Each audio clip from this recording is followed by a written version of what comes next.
What if you had the chance to come into elk camp, sit around the fire with a bunch of heathens like ourselves, and have a Q&A session with me and the boys? An elk hunting jam session, if you will, ElkBros style. Katie, bar the door. Because, y'all, we have our listener, Scott Schwab, lined out, and who knows what's about to happen. But you can dang be sure it'll be fun. That discussion, our listeners, our shout outs, and questions from our ElkBros mailbox. So, my friends, pull up a chair, adjust your volumes just right, and welcome to Blue Collar Elk Hunting. Welcome to Blue Collar Elk Hunting, brought to you by ElkBros.com, with your host, Gilbert Ornelas, and elk hunting coach, Joe Gillia. You want to hunt elk, and they live to hunt elk. Their goal is to share with you what they have learned grinding it out for over 35 seasons, doing what they love. So come on into camp and set a spell. Welcome to Blue Collar Elk Hunters.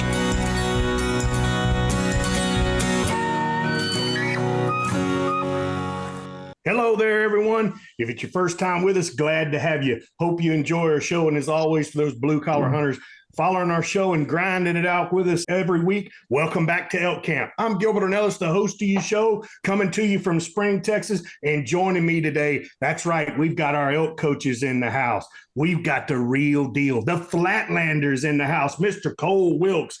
We got the Colorado Kid, the man that owns Western Contours podcast and Western Hunt Fest, the man with the golden voice, Mr. Guy Duplantier's in the house. We've got our elk hunting coaches from Cimarron, New Mexico. That's right. We've got Leroy, the Ninja Chavez, and WWJGD, Joe Gillia is in the house, ready to tee it up and joining us around the campfire tonight. He's a regular listener to our show. He's got the addiction some kind of bad, and we're excited to welcome Mr. Scott Schwab in the house. Hey, Scott. What's up, fellas? Hey, what's guys, up? thanks, Scott? What's up, boys? Thanks for the invite, guys. How's it going, Excited to Scott? be here, Brother. Great. Invite, you said a list of questions that could last 10 podcasts. No invite. Good Lord, man. Well, being not a new hunter, but when I'm comparing myself to some old timers like you guys, I consider myself pretty new. So. No, they're old timers. I'm a young timer with some experience. So that's all that is. Yeah. I'm a quick learner. I'm a quick learner is what I am. Nice. So it's good Scott, that you're a coach and a former teacher and basketball, track, and everything. You're good. He's only 79, brother. He's good. Yeah. Vibrant 79 at that. Exactly. Tough, isn't it? So Scott, where are you from? So born and raised in South Dakota. So I am a flatlander myself. I know what the wind is like and know mountains. And you can watch your dog run away for 3 days, huh? That's right. I'll come back. So grade school and like middle of high school or so, moved down to Arizona. Okay. So, go down the Southwest and spent some time down there through high school and college, went to Arizona State. And then in the meantime, about 1995, my dad was up here in Wyoming. And, after college, you move up here. And like a lot of people, you fall in love with the place, the mountains and the lifestyle, and you move here as an adult. And so I've been up here now since 2007. Okay. And loving it, man. So moved to Jackson Hole, Wyoming. It's a good place and surrounded by the mountains and good hunting.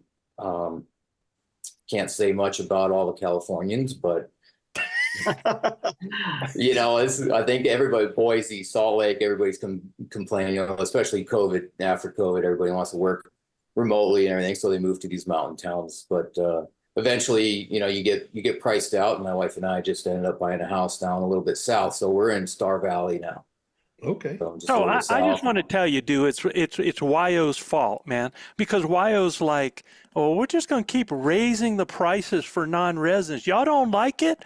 Become a resident. So hey. That's right. I'm not complaining, man. I mean, it's. For $102.50, I can get an over-the-counter elk tag and deer tag with the conservation stamp. But wow. So with Wyoming, also you have after your 10th year of living here, and the day after that mark, I went and got my lifetime conservation and fishing license. So After that's 10 years, the you can have that, huh? That's awesome. that's the prerequisite. You have to be here for 10 years and you do it. So I took advantage of that. Heck Wow. yeah. Pretty cool. Yeah, Just in case I have to move away or have to commute from Idaho or something. So well, do you Chav, do you can get a lifetime, fishing or what can you get? National Park Pass. I already have it. Mhm. okay. Is it just you get a big discount well- on hunting fishing or what? Not really. Not that I know of. I just know entrance to national parks, and it was a pretty small fee at the time, and it's forever. Oh, okay. Well, I think you might qualify now. I just want to keep going, try and keep hunting, but Yeah. Yeah. give me a discount or something, And Chav, is that because your age or is that because you're military or? Age, Okay. and I think I got it 10 years ago. I'm not sure. Well, shit, Joe is 12 years late on it then. Yeah, I think Joe might qualify for that. Actually, you'll have to look into it. I think you might qualify. There you go. Yeah. Hey. Yeah. Yeah. My mom, it happened. My mom for my 50th birthday, bought me, a membership to AARP. So, and look, I've used the heck out of that puppy, man. We know you have, you frugal sucker. There you go. That dude, hey, he would have been 32 if he could have been using that thing. He wouldn't have cared. Brother Scott, what do you do for a living? So I work at a local little technology shop and get to express my nerdy side a little bit. IT? So mostly IT. So I'm installing. So I design, sell, install, and maintain wireless networks, major big networks with router switching, everything, and then also certified tower climber, all weather. Whether it's snowing or not, go up on those tall towers and strap in and like you, because I sure as hell ain't going.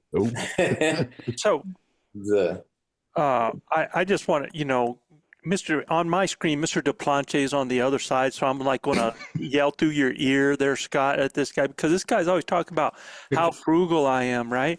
And I'm still waiting to open up this package, y'all, because this right here is, let's see that right Western buddy. Fly. hey, buddy. there you go. This right here. You could be frugal and buy Western Fly, buddy. We Yeah, keep it at blue absolutely. collar pricing. He sent me one for free, Joe. I don't understand. Oh, Hey. He's lying like an asshole, lying like a rug. oh. Yeah. Big old grizzly rug. Hey, this Damn, right here. guy, you could have helped me out, bro. Nope. Hey Joe, is that what was on your Instagram story earlier today? No, well, I've had pictures of it on my Instagram. It hasn't been in my hand because I'm going to do an unveil on this because, I'm going to give it the legit ElkBros review on this. But I tell you what, man, I've already seen some of the specs. I have one of the Western flies to do my hammock camping and stuff. And I tell you what, man, it's slightly bigger than my normal fly, and it weighs like half the weight on it. And the durability is unbelievable. Guy, you have knocked it out of the park with this. And I'm so anxious for this because it's kind of like the 2.0 vest that we've been working with the guys on, right? We've had a great input in that. And Guy allowed us to have a lot of input on this. This is a poncho made for elk hunters, man. It's made for hikers, bow hunters. Anybody wearing a pack can use this poncho, and it's going to give you coverage over that, your equipment. You partner that with some of his other gear, and you ain't got to worry about any weather, man. I'm so excited about this. I saw just the hood on it and how it comes out with the bill on that, and that's huge, Guy. I mean, there's and the front zip to be able to do that, because a lot of people wear rain gear, right? And I've always been a poncho guy, and because it is so quick on off, I don't want to be putting something wet inside my pack. I grab it, shake it, fold it, and it goes right on the bottom of my pack so that it's, all I got to do is click if I need it back on. I mean, I'm in and out of that thing, and I'm back hunting in just seconds. And it keeps me, my gear, my bow, keeps everything dry. You hit one of these New Mexico thunderstorms, all I do is sit my butt on the ground. I throw my poncho out on the sides. I got my bow under my pack. I just put my head down and I let it do its thing. It's going to be what, 5-10 minutes? It's going to pound us. And then next thing you know, we're back up going again, shake it out under my pack, and I'm rocking, man. Dry as a bone. So I tell you, you guys are going to see this, man. You're going to see this puppy here in a little bit. I'm so excited, man. I could give you a kiss, Steve. So. Joe, I got your first question for you. You mentioned having to cover your bow. If you're hunting in the rain and your string is just wet, does that affect the shot at all? Not these strings. Not necessarily. If you're waxing your string, you don't have much to worry about. Yeah. You need to make sure you're waxing your string about every third time you shoot your bow. Nice. I just don't like my bow getting soaked, anyway. I mean, it's going to get damp, it's going to get wet, but if I can keep it with me and keep it dry, I'd rather do that. Moisture in certain areas can cause things to rub and squeak, so. Well, I was just asking because as a beginner, I've never experienced that before, but it builds confidence knowing that, hey, if it's raining out, don't worry about it. Just play the game. Make sure you're waxing your string. Heat and cold will affect make it your creep. bow a lot more than anything like that. Yeah, than the wet. So we were wet every day, every morning in Canada. Yeah, I mean, the dew was unbelievable. I mean, you weren't wearing gaiters. Just the dew. Yeah, and you were walking through really high brush. The bush there is the real deal, man. And it's waist high, chest high, and you're walking through it, and your bow's soaking wet. Before we move on to our next part, I just want to make sure I tell everybody, if you're looking for any of those, it's Western Fly that you're looking for. What is it? westernfly.com? Is that what it is, bud? Westernflycovers.com. Yep. Westernflycovers.com. Covers.com. Go check out our brother, man. Fly. Western Fly, not Western Guy. Well, yeah, Guy. I've already figured I'm not going to even crack a smile on that. It's because Guy is fly. Yeah. I was going to ask you, Guy, I'm going to be coming up through Colorado, and I would love to grab one of those from you if you're somewhere near my route. I did. I just saw your message as we were sitting here, so I hit you. Yeah, right on. Guys, let's get to our ElkBros mailbox. All right. We got a letter from Chris Fleming. He's from Morley, Michigan. And he's asking, I've been fortunate enough to hunt northwest Montana. I'm new to elk hunting and had an awesome experience, but wasn't able to seal the deal. It was early morning. The wind was right. I was facing southeast, and my father-in-law was on the road above and behind me and to my left. I had a bull ahead of me to my left and a satellite bull ahead and to my right. I didn't know the terrain at the time, but they were in a valley. My grandfather-in-law was across the valley and was 80 yards from the satellite bull, but had no cover to approach. The satellite bull would go up in a plateau when I called, but come back down. He said it looked like he may have been roughed up. Ultimately, they all shut up and we came out empty-handed. My question is, what scenario could I have used and which bull should I have chased after? Actually, the father-in-law was probably in the best situation with that satellite bull because he knew where it was at. And when he called, the satellite bull would leave the area and then come back. So if there was any kind of cover, there wasn't. That was the problem. Yeah, that was a problem. You couldn't sneak across when the bull left, I guess, because the bull was going to come back to that area. He was just trying to spot or scan the area.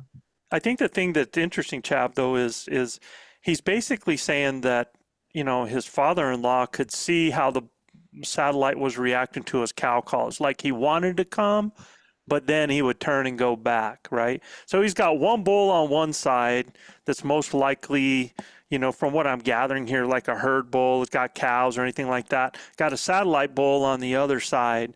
And, that bull, he's got two of them. He's like trying to figure which one would he go for. The hard part about this whole thing is there's so much missing information. Like, Yeah. I was just fixing to say that. Yeah. Need a little more Yeah. info. Yeah. yeah, Yeah, because if it's morning time and these bulls are moving and they're trying to push cows, and then you have a satellite and they're, Yeah, they're headed if to a you're not destination. if you're not presenting anything that they really need to come check out, they're probably not going to if it's that time of day. But I mean, if it's the afternoon, then it's a different scenario. well, yeah. Yeah, It there's was It sounded early- like these out bulls here. were kind of all by themselves. They didn't have cows. Yeah. Yeah. He did say it was I early mean, if there's- morning. Yeah. If It there's, was. Okay. if there's no cows around them, then you're doing the right thing by sounding like a cow, but you need to make the right cow sounds to make that bull decide to come over that plateau Well, and or- keep coming. or And then he you need- needs to see something to, maybe if you've got a predator decoy, you can pop that on a butt of the predator decoy, turn around, walk away with that butt going away. I mean, there's, lost cow call, try to see if you can get him to commit, to coming. Well, or you got to evaluate where you're at, right? You're saying open Yeah. terrain, you cow Yeah. called, he responded to the cow call in whatever way, shape, or form. Yeah. Where can I retreat to cover, or where can I retreat Yeah. to get him to come to that stop and scan Mhm. and better my opportunity there? But like Joe said, I think there's a lot of info missing there. Yeah. Yeah. And if he's the only Yeah, one but calling, so maybe that- he wasn't in the opportune spot to be the Right. caller. Right. So If he did that, I think that just his cow call is the bull came back in response to come to that little plateau that he was talking about Didn't to see try to something. justify whether or not if there was a real animal there or not. Right. And he might have responded in a call and then he's headed to a destination, right? Yeah. You yeah, can't move, you can't turn these elk and sway them whenever they're headed back to their bed. right. My advice would be is to either follow the herd or take note of their direction and then give it some time and follow back up in that direction. In the meantime, I'm looking at my map and I'm trying to decipher where a bedding area might be Mhm. within the next mile or two, is kind of what I would plan for, and then move into that area. And So Cole is saying keep your receive wits the call. about you and really make sound decisions, right? Because that's what happens in a scenario like that, where that bull, and we just lose all that. I Only wanna- other thing he could have done is kind of did a little breeding sequence there to make those bulls think there's a hot cow down there. That's the only thing that he could have done. Well, then you I- don't have anything to lose by doing that. I want to play out the way I'm reading this and seeing this, though, and the way I'm reading and seeing is, well, first of all, number one, get yourself Onyx, because when you're in that situation, you're hearing a bull over here, you're hearing a bull over there, and you said you had no idea what the terrain was at the time. Man, you can actually jump on that Onyx and get an idea and know that there's an opening down there, and know that maybe one bull's on one side, maybe one's on the other side. But the way I read this situation is, you had two bulls, man. You got one that has cows, you got one that's been getting his butt kicked over there, a satellite bull. Especially if your father said he looked like he got roughed up, and the way he's starting to come, but he's going back. It's like this bull is intimidated. Now, I'm not able to know what's happening response-wise here. Like, I don't know if the young bull is responding to you. I don't know how the other bull is responding. We don't hear any of that. So it's hard to tell what kind of play to make on that because of it. But if you did have them responding, and that bull is doing something, he's sounding off. Because if he's in the trees and he's sounding off because he's starting to go to bed and his cows are starting to go that direction, and so he's kind of advertising, letting them know where he's at, man, I wouldn't have said a whole lot, really. I would have kind of been in a position where, okay, if this other guy is making some kind of noise and showing that he's coming, man, I'm in great position for him to get sucked up by this other bull and the scent of all those other cows and try to keep up with them, but he's going to keep his distance because it sounds like he's already got his butt kicked. Now, if I just get in between there a little bit and he starts to sound like he's making a move coming my way, all I got to do now, and the cow call doesn't have to be loud, man. You could even just do a little calf call. just to Yeah. couple him, just for him to know that there's, he can hear the bull far away. Now, if he hears a cow or calf right in that area, he's like, oh, well, there's one still here left behind. Or you could even get a little insistent that you're lost a little bit and demand him to come to you some and see what happens with that. You're in a good situation because you got real elk that are, if they are calling, that's playing that out for you, man. But, there's so much here that I could make up all kinds of scenarios and how I would handle it on this. But if I got two bulls that are talking to each other, a lot of times, man, I'm going to let that play out. I don't want to inject myself just to inject, right? Because as soon as you make a noise, they know something's there. Yeah, now, they know something else is there. Now, if I end up probably use the terrain and work your way in between the bulls and the cows. That's what I'm saying, right? Because now if I do something like that and that bull starts to move on and I start sounding like a cow coming back, man, now I'm a low-hanging fruit for that guy, right? But you don't want to introduce yourself as a third bull. Not really. No, not really. Okay. So I'm not going to say no, because if this other bull that has kicked this young bull's butt, and I start sounding like, and the way I would do it is not really just by going off and doing it. I would start making some bull type noises, maybe a little bit raking. Mm-hmm. And then I would actually, if I was going to introduce myself, it would be a type of, demonstration bugle for the cows, nothing to do with the bull, right? And then I'm either going to have that bull take off with his cows, and now we're going to go to bedding like Cole's talking about, or he's going to get territorial and he's going to come to kick my butt like he did that other satellite, right? So I can take that chance. I can test those waters if I want to, but I'm going to make sure that I bring that into the picture so that he can hear some of those sounds first, all right? I'm just not going to immediately be this additional bull that nobody knows exists. Like Cole said, right? Like Cole said, if those bulls are going to a destination and he's got cows, it's very highly unlikely that you're going to turn him, right? And he's then got a destination. The chase is on at that point. Yeah. So he asked, which bull should I have chased after, brother? The one that's responding. Yep. Definitely. The fact that you didn't, yeah, and the fact that you didn't, and I'm making an assumption, and I apologize if it's not correct, but the fact that you didn't pursue those animals to try and put them to bed, keeping up with them, is one thing, but heading in that direction and increasing your odds on one of those bulls, a mile and a half down to bed. Instead of staying put and letting everything go quiet. Yeah, right? yeah. Have you guys ever tried to dog the bull when they're on the run like that? For sure. Absolutely. Sure, brother. Awesome. Hell yeah. Because at some point, if you do follow him and you're up to their bed and the wind hasn't switched yet, he's going to get to a point to where he's in his spot, and then he's going to turn around and defend that spot, or he's going to come and if you're doing the cow call, which, if you're following him, I don't know necessarily that I'd be calling other than trying to get that audible noise to make sure that, okay, he's still moving away from me. He's still moving away from me.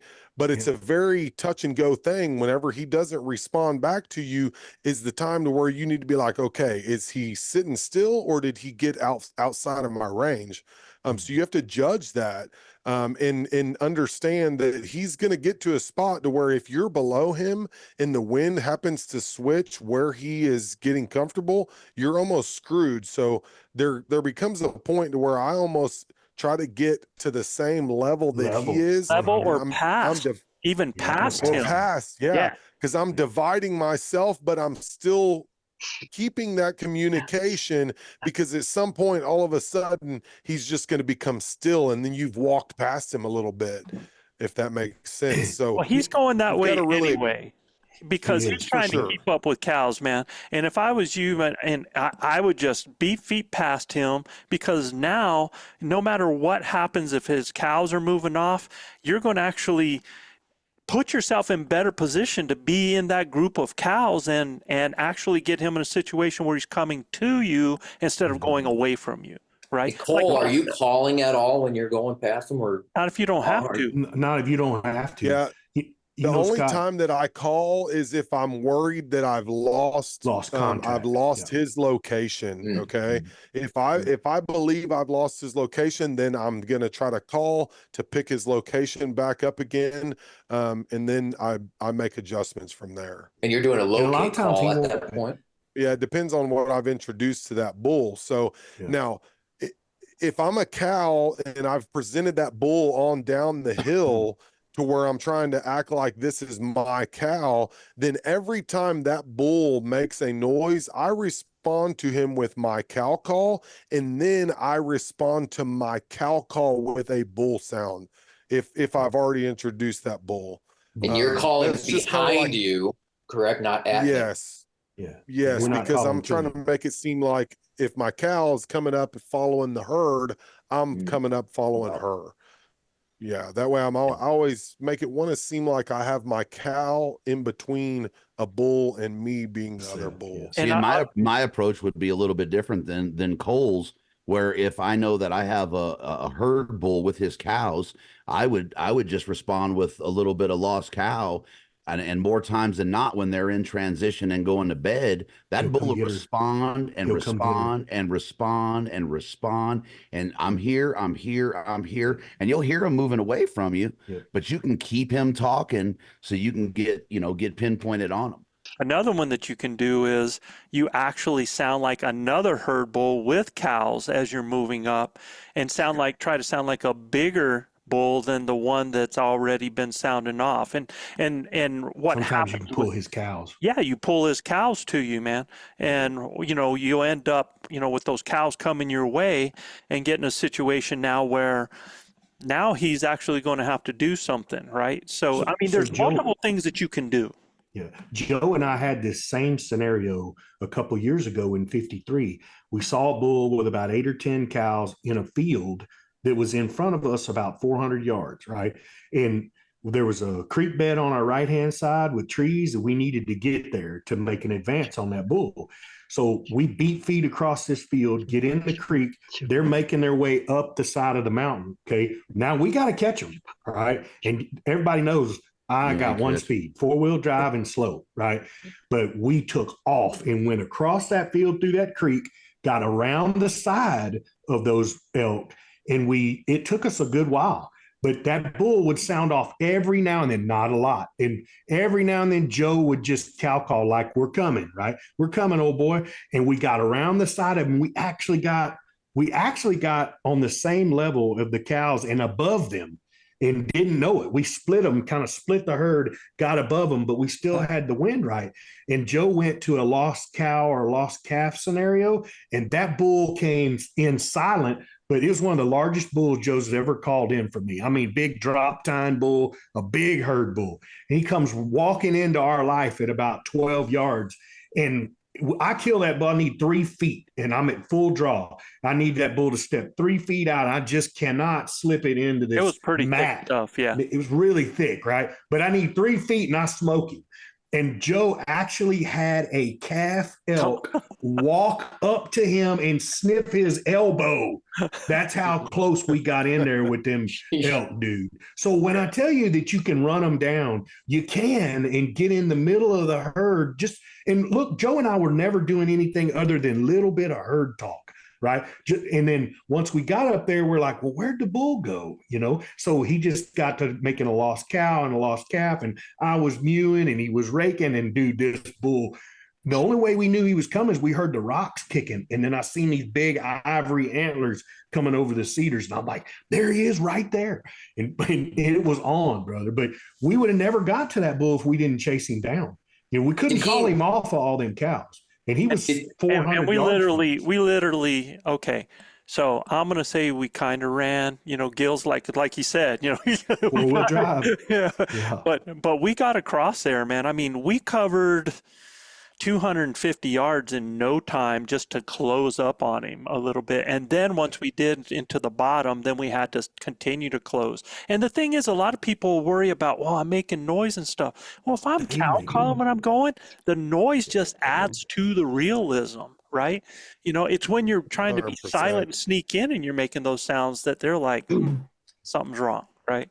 So That goes, Joe. I'm gonna rewind this because that kind of goes to what Chris was talking about there, right? Is being aggressive on those animals, because a lot of times guys will, Freak out. they'll just pause up. I gotta get quiet. I gotta get still, and go into freeze mode.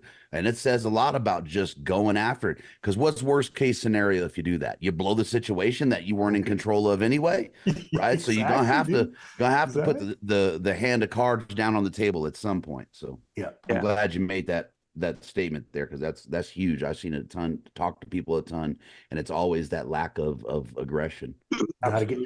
Man, them guys in Canada thought I was nuts, guy. I bailed off a ridge going after that bull. Like, what in the world is this big dude doing? I said, I'm going down there to kill that bull. So my 351 bull that I killed, I got so frustrated that I literally ran down the side of a mountain, grabbed a stick, had bow in one hand, stick in the other, and I'm just making calls and running down that hill, hitting stuff as I'm going. And literally did that for 150, 200 yards. So I got down to the bottom, and that racket and all that noise is what pulled him in. It was just the realism of it, man. So yeah. Well, yeah, dude. Listen to what you're saying, though, because nobody else in the woods out there is running at these bulls with a stick in their hand, bouncing off of logs and crushing stuff, and then running. There's nobody out there that's doing it. Well, that's because we're killing elk. Exactly. A lot of people are sitting there, unfortunately, kind of like Chris did, and he listens to these bulls disappear from his life rather than getting a little aggressive. You got to know when to put the gas on sometimes, and you're going to blow a few up. Hell yeah, you are. But it's going to be fun, and you're going to learn something. Yes, you're going to learn something. I'd rather blow them up than not ever have the opportunity. Yeah, exactly. No risk, no reward, brother. And sometimes that's the only opportunity that you'll have in a season. That's right. That's right. So if you let them walk away. Yeah, I hear people all the time saying, man, I didn't want to blow it up because I thought I could get another opportunity at them. Understand what's happening with elk this time of year, man. They are cruising, pushing, looking, they've got satellites pushing them, or they're in cruise mode looking for cows, getting bumped from herd to herd. Man, the only thing that gives any kind of consistency to the situation is the cows. They're the only thing that gives them consistency to it, because they got to be in a place where they're going to eat. If they're not bothered too much, they'll go to some of the same beds. But then they end up with a dude that gets frustrated and starts hooking them, and pushing them around. Next thing you know, they're having to go over to the ridge to the next feed spot that moves them out of there as well. So I just can't tell you how many times Joe has told me, go down there and kill that bull. I take off hauling butt down. That's slow. I don't go very fast, but I go. And when you get down there, you got to be ready, because they're gonna come. They hear all that noise when he's moving. That big boy, man, makes noise. Yeah, I got some big hoofs, and I kick rocks. I went down there, and that bull couldn't stand it. He heard me coming down there, so he's thinking there's another bull coming down, right? And that infuriated him. And as soon as that happened, that 7x6 I killed in 2020, he come walking up the freaking hill, and I smoked him at 57 yards. But I never kill that bull if I don't run down there after him. If I stand there and sit by Joe or stand by the collar and just sit there and wait, we might have never killed anything, but Joe said, run down there and go kill him, man. And that's the same way we did in Canada. We got close, but the bulls were, and the wolves and all that got in the way. But at the end of the day, you gotta, what do they say, Joe? No biscuit when you don't risk it. I mean, risk it for the biscuit, baby. Risk it for the biscuit. Look, you got me, fellas. Be aggressive. Be aggressive in your movements. Don't worry about making a lot of racket. Get in there and blow some things up and learn. That's how we learned. Gil, that's a reminder of my very first time I called in an elk, and he was about, I'd say, 300 yards across a small little ravine.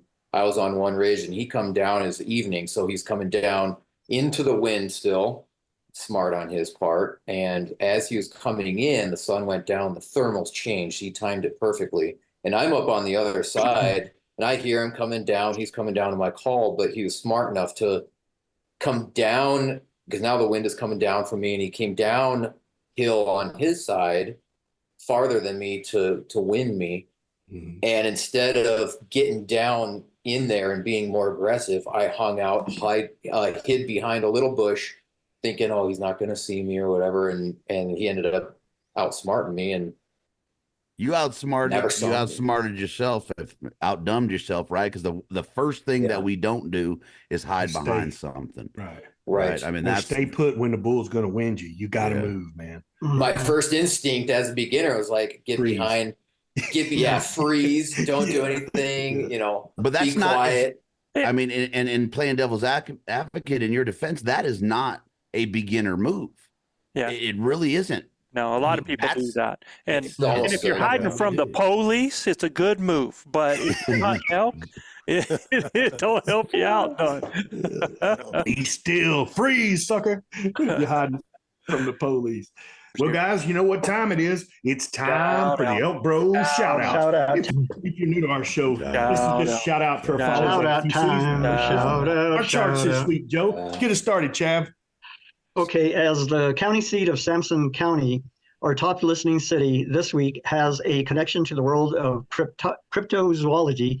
There have been occasional reports and sightings of a creature known as the Beast of Bladenboro. This creature, described as resembling a large cat or panther, has been allegedly spotted roaming the woods and rural areas around here and neighboring communities in Clinton, North Carolina. Clinton, North Carolina. Clinton, North Carolina. North Carolina's been the top listening state 2 weeks in a row, man. That's awesome. We're gonna have to. Yeah. The Beast That's of crazy. Bladenboro. I want to The check Beast that of out now. Bladenboro. You know, in my buddies in to east of me here in South Louisiana, they call it Rougarou, and that's what they call their beast down there, Rougarou. No. Oh, so they're is it Bigfoot. something like this? Is it a cat critter? Yeah, it's kind of like a cat. We in Texas we call it chupacabras. Chupacabra. Chupacabra. Yeah, but Yeah. Yeah. Yeah. there they got the Beast of Bladenboro. Yeah, I like that, dude. That's a handful, right I there. like that, man. Yeah, I'm gonna have to Google that because I like to see that.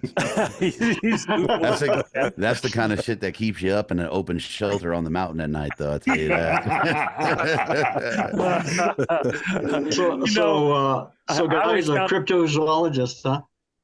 Cryptozoologist.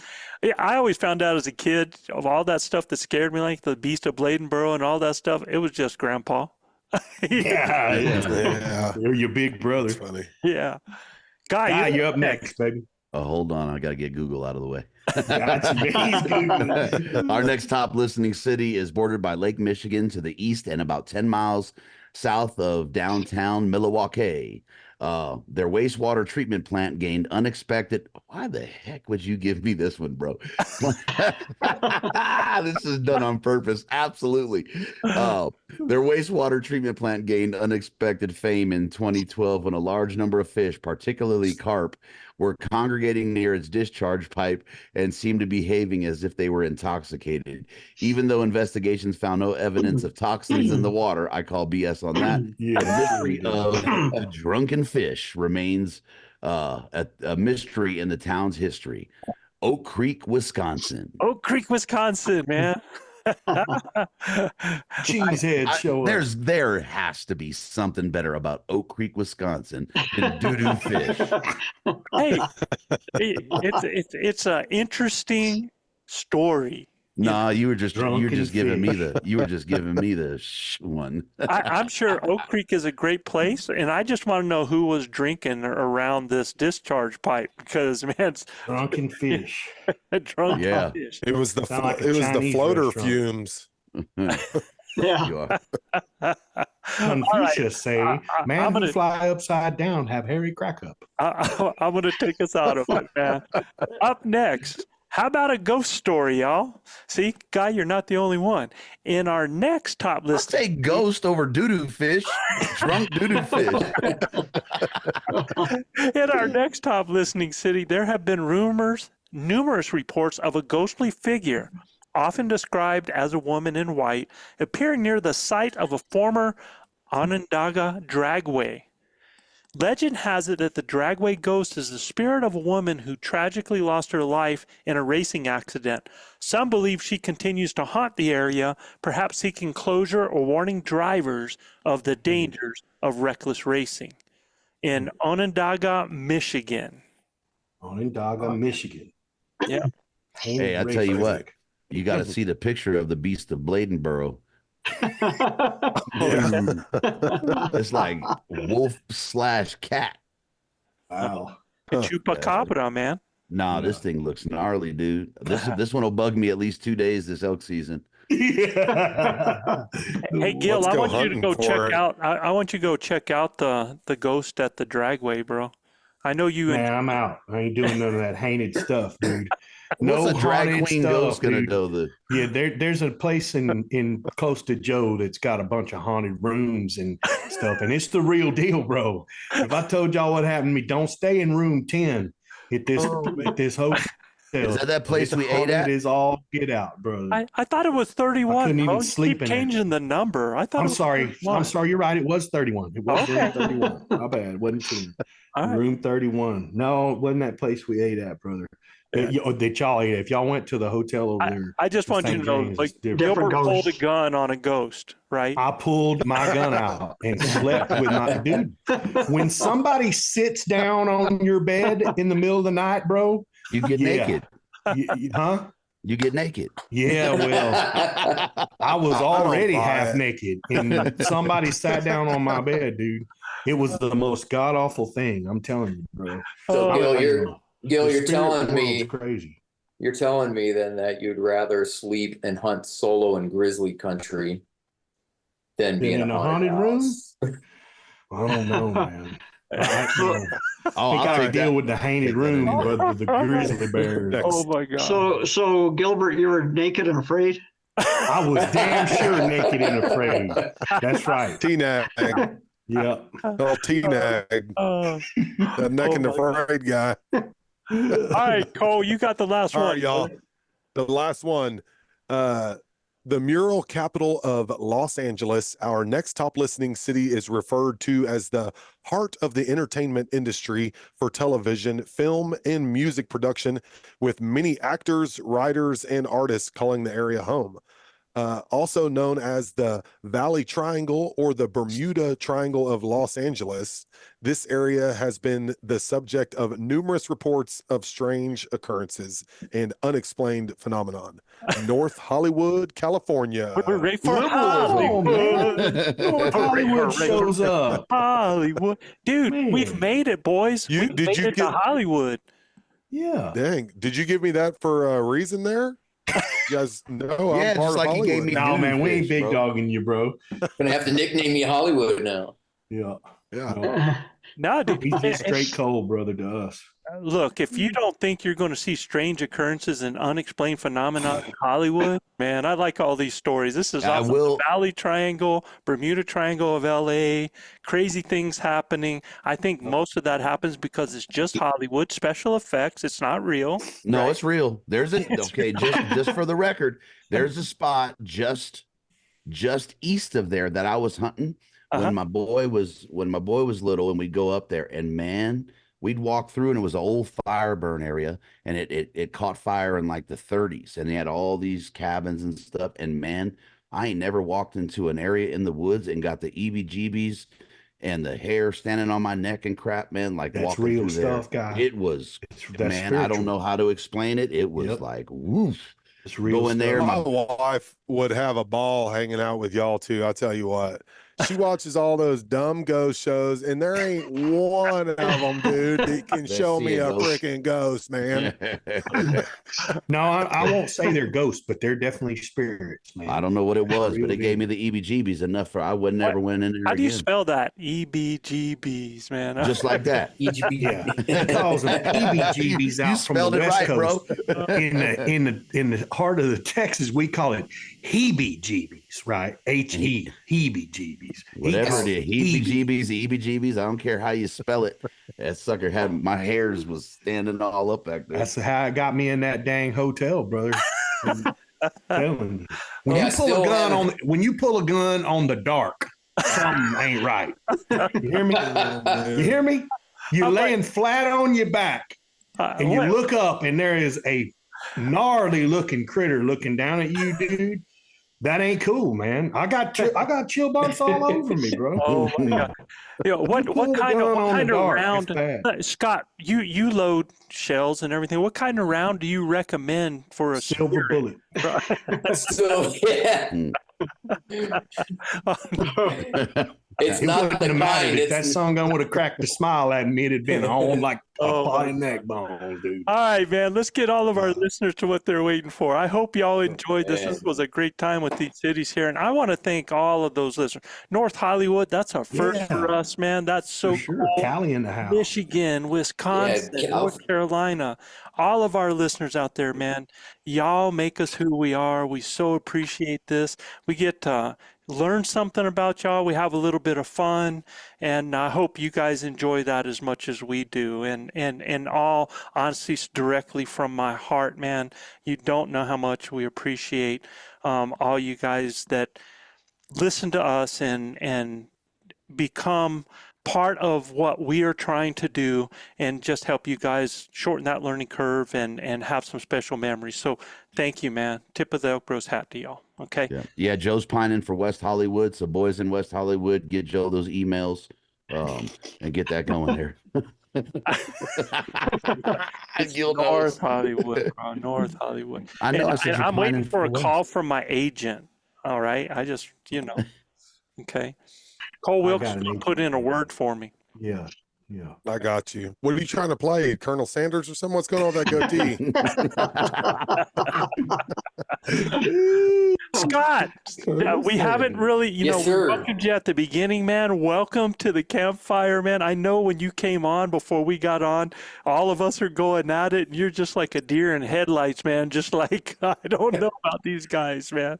Well, being a techie, I've never really used Zoom so much, so I apologize. So I was trying to figure it out, but yeah. Well, you're here at camp with all of us, and the whole idea of this, man, is exactly, what we said is that we want you to have a listener exclusive to ask us any questions so that we can try to help out and maybe help some other people out with some of the questions that you have as well on that.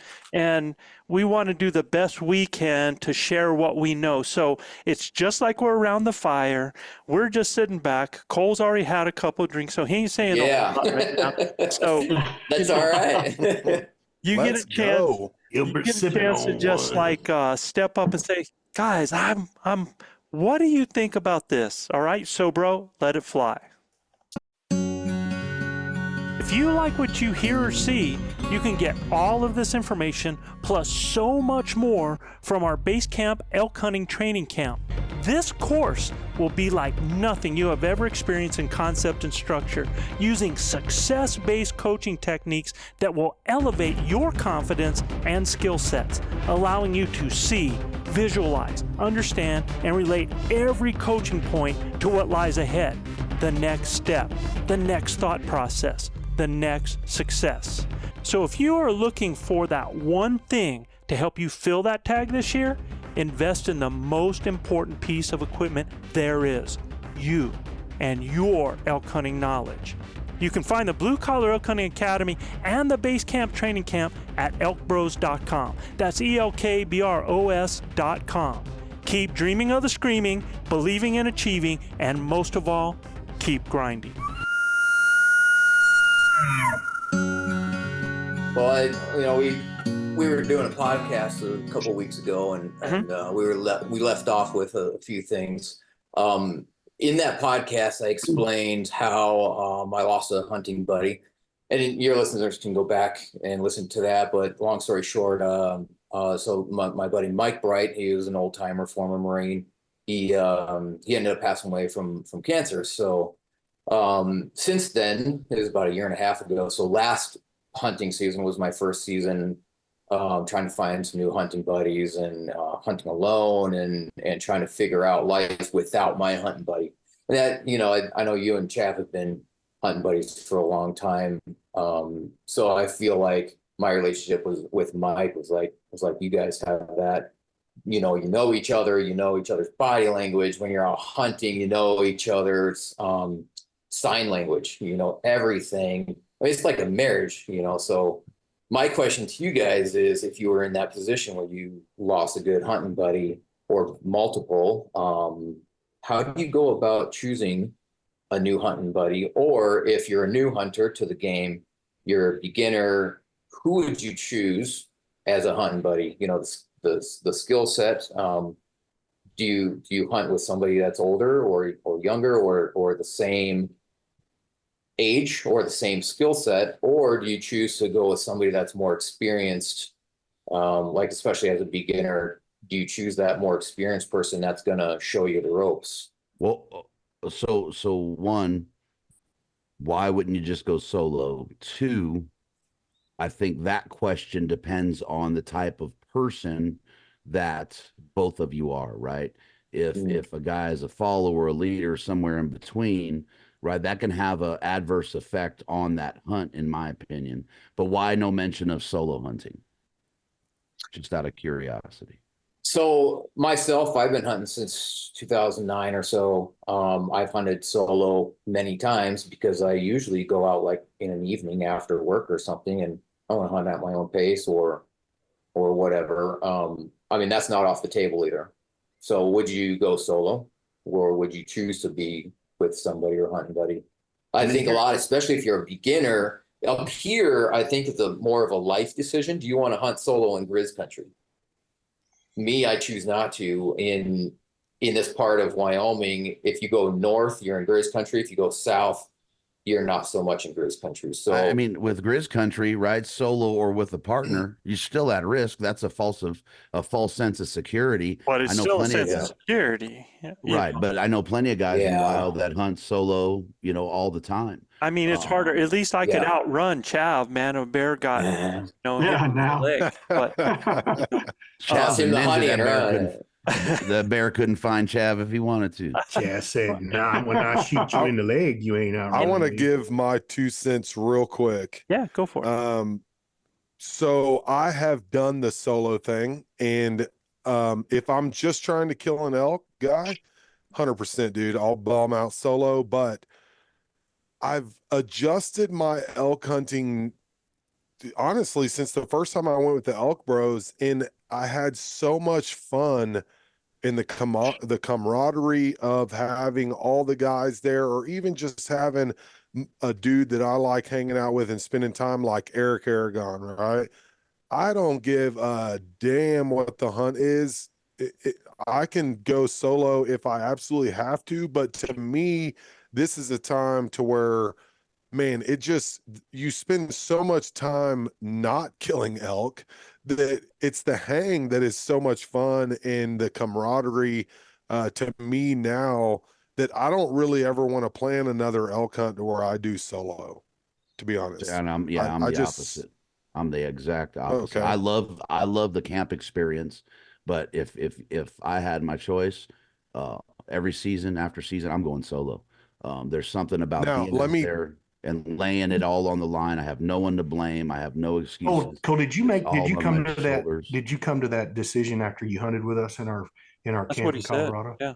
Yeah, man. Yeah, because it was just and Kyle and I've been through 3-4 different hunting partners you know, in the past like 10 years for several different reasons and stuff, but I do enjoy doing the solo stuff because I can just go and do as I please, but there's nothing there to bounce anybody off of. And to me, like, I don't even care if I even have an elk tag. If somebody else does, I just want to go kill elk. That's my biggest thing. And I just I think that the partner thing to me is special because it is special. I've done the solo thing, and it's just like, I don't want to go spend 15 days by myself. I do that whenever I do my deer hunts. My elk hunting is different. I want somebody to be there and I want to experience it. Now, I'm not going to go out with just anybody. It has to be a ride or die. It has to be like, we got a bugle. It's 30 minutes till dark and we've got 1,000-foot drop. Let's go kill that bull. That's right. the I was kind just of going to people. mention, you need to match that passion with somebody. And that's Well, some things that I've And ran skill in. level. 100%. So let me help you out with this, because it doesn't have to be all or anything. And I think the best way to find a good hunting partner is to develop a partnership. And I think that doesn't have to happen by hunting together. I mean, you can prepare everything, you can camp together, and you can go two separate ways, but yet you still have the security of somebody that knows that you're going to be back, or you can communicate with, or can help you pack out. And what happens in that is there's not that that pressure or even the pain of having to deal with somebody that doesn't understand your style or even able to go with it. You know, you can camp together, and then what happens is those styles start to get introduced, start to get meshed, but you're still going your own way. Or you might end up doing, hey man, why don't we do a morning hunt together? And you don't have to commit the whole thing. And what happens is through being around each other, you're going to find out more at the camp and in the communication when you talk, because then you learn about each other's styles. And I think that's huge. I think a big part, like Chav and I, we are polar opposites in a lot of ways, but in a lot of ways, man, we work together very, very well. And you know, I'm loud and noisy, aggressive, excitable. Chav's not. I mean, he's very calm, cool, collected, you know, like that. He, you know, when we coach, we reach two different kinds of people in that way. That's his mode. This is my mode. But when it comes to us out in the woods, you know, we know what we want to do. We've hunted apart from each other. And then we've had times when we've gone out and hunted together with each other, you know, so it developed. I mean, you're talking, this is going to be our 42nd season that, you know, we've been doing things together, and he knows me and my style so much now. That's not his style, but yet sometimes he utilizes my style to help him getting a good position. He does. And he knows how to teach your style. yeah, right. And, you know, He knows how to teach your style, and he's taught me for years. yeah. And I mean, it's just, so that's what I recommend is really find somebody that just kind of has really the willingness and the passion to want to be out in the woods for a long time. Because I find that the hardest part is when, you know, you can have somebody that's actually a great caller and a great this and great that, but they're like, well, I can be in for a day and I'm out. Well, what good is having that partner, man? You know what I mean? So what I've ran into is in my experience, you know, before I'd hunt, and maybe sometimes Mike couldn't go out, so, you know, can't find somebody else, or, you know, they don't have that same passion, but I have to go out now, and I have to go into this spot, and there's this canyon, and I get up to the edge of it, and I'm like, but it doesn't have to be with you, man. They don't have to be with you. I mean, you know, that you're requiring somebody that doesn't have your same style and expectation, right? But that doesn't mean they can't develop it. If you show them some success, sometimes when they see that, they get a little bit more hungry to do what you're doing. And a lot of it is they're just not prepared and ready for it. So as they do that and they get around you, they start to get a little bit more, you know, get stronger out there and start to develop, and they start to understand.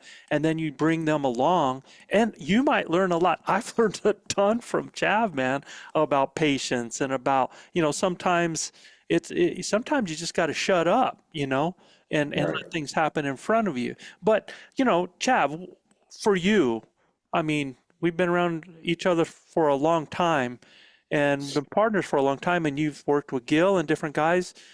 What advice would you give him about partners? Well, again, you're going to have to find somebody that you get along with, you know. You don't want to hunt with somebody that's negative all the time. It really doesn't have the same goal. Get out there and find the elk, you know, because Joe and I hunted, like he said, forever. But there were times where we had to divide and conquer. You know, we weren't locating elk, so we split up.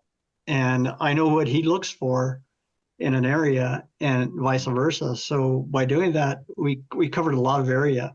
That's a huge advantage too, despite not having a caller for you in a shooter caller kind of scenario. but your buddy's nearby. So if you do get something down, you don't have that fear of like, oh man, I got to pack this thing out of here by myself, or darkness is setting in and I got to find this thing or whatever, especially in states where they allow two-way communication. Makes it a lot easier. And we would start in different directions and go probably 5 miles out. And the funny thing was, we'd always end up in the same spot. So it worked out for us really good. Yeah. And I want you to look at this, man, and think about this, because you talk about help with pack out. Look, I mean, I've always been over 200 pounds, and Chav's like 140 soaking wet, right? We're a different body type, with that. He has never used a reed call ever. He's not a big caller. I am. But yet it has worked, right? It's been able to work for us. We just, we don't have that expectation. The things that he brings to the table, I know that no matter what, Chav's going to be there with me, right? Mm-hmm. And he's going to go through the cold, nasty stuff. He's going to go through the hot stuff. When we're not fighting elk, he's still going to love the experience, man. So that's the kind of person that you want to hang out with, right? It's such a pleasure to get to hunt with both these guys. But Chav was the one that kind of helped mold me into understanding what the elk were saying. I knew how to make the call. I just didn't know when or what to say, but he could tell me, do it like this or do that. And one of the greatest things I ever accomplished in my elk hunting career was being able to call not just a bull, 2 giant bulls in for Chav that almost stepped on him.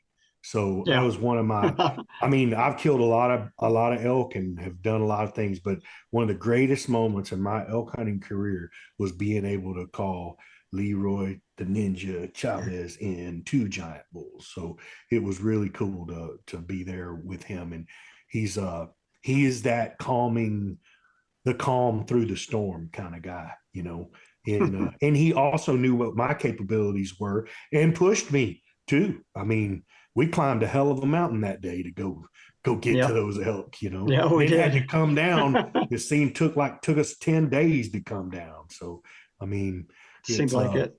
Been my honor to hunt with these cats, man. But you were 100% right, Scott. Find guys that can ride the river with you. If that's a guy that that'll ride the river with you, he's probably a guy you can hunt with. And look, dude, don't do assholes, man. I mean, if it doesn't, Spoken That's like the a key. true gentleman. No, and you want to be with somebody that'll lift you up. When you're looking down in the hunt, you're a week in and you haven't seen anything and it's dry and there's no rain, there's no nothing. You start getting, your emotions just drop and you sink and you're like, man, we got to make this thing happen. I want the guy next to me that's going to be like, hey man, like, come on, let's go. Easy to stay in that rack. Yeah, that's hard to find, man. I mean, you bounce those ideas off of each other and you're on that same wavelength of like, hey, I'll help you if you help me, and you go back and forth, and pretty soon you start figuring each other out that way. A lot of times you find a good partner not knowing you're going to, but when you're out solo hunting and you bump into those people out there that are the solo hunters that are doing stuff, and really they're looking a lot of times for a little bit of help or somebody to have that security at camp with and stuff like that. And what I love about, go ahead, Joe. Yeah, well, it's kind of like the whole bar scene. Well, you're doing the mountain scene, you know what I mean? Yeah. So what I love about partner hunting, and I love Guy, and Guy is the ultimate survival man. I mean, the dude's going to be by himself no matter what, and he digs that part. He digs that solidarity, and he likes to be by himself. But what I love about partner hunting, and I especially love being around guys like Guy and Cole. These guys are diehard elk hunters, man, and they're not going to let you quit on yourself, right? Mm-hmm. They are guys that, and look, man, I grind with the best of them. I'm not the best physical shape guy, right? Pretty good right now, and it's getting better every day. But at the end of the day, these guys help so much while bouncing things off of them, right? And they'll even ask me some things, right? But being able to come in after you get your ass whipped on that mountain all day, and the elk handed it to you or the mountain handed it to you, and being able to bounce stuff off, Guy, what'd you see today? And we hunted in a really specialized area last year that if we don't do what we did every day, it would have really been worse for us, So I enjoy the partner style hunting because there's so many takeaways from that. You know, when I got to hunt with Cole Wilkes and the guys in Colorado, man, it was extremely extremely informative, but you really got to see how badass a guy like Cole Wilkes is on the side of a freaking mountain, dude. The guy is an absolute animal, you know, and you just really don't know what's in a guy until he's tested, right? And I mean, do what, Bubba? That's a good point, man. Surround yourself with people who are going to make you better. Listen, man, I call Cole Wilkes tomorrow and say, I need something. Cole Wilkes is like, whose truck are we taking? I guarantee you, right? Same thing with Guy Duplantier. So these are the guys that we choose to ride the river with, man. And we know because they've been tested on the mountain. This guy went back up the mountain to get a piece of elk meat for me, right? I mean, he knew I could have done it, but it took me all day. This cat went right back up the mountain, never even bitched about it, came back down with another quarter of my meat when he didn't have to. And dude, it was brutal going up there, man, you know, but he did it and never even asked to do. Those are the guys, man. Joe and the crew, they came from 3 miles away to help me pack that elk out, right? And what we didn't know, Rob Canales, the CEO of Roca, he's got a broke foot. The dude's got a damaged leg and he's crawling up and down the mountain, man. You know, these are the kind of guys you want to ride the river with. Yeah. All right, dude. So I know you got more questions, man. Yeah. Go ahead. Well, I was just going to say what they say about a diamond. You know, you can't form a diamond without a little pressure. You know, and a person who's been through pressure and all the rough times, they end up building that character and they know, you know, they become a diamond. So yeah. I'll just tell you this. Let me tell you what people that won't be around me, man, is when I find people that don't want to go back to camp at noon. Well, you look, I mean, I not even like that, man. It's just like when people are selfish and they're always depending on me to make their hunt better for them, I have a problem with that. They've got to put in for it.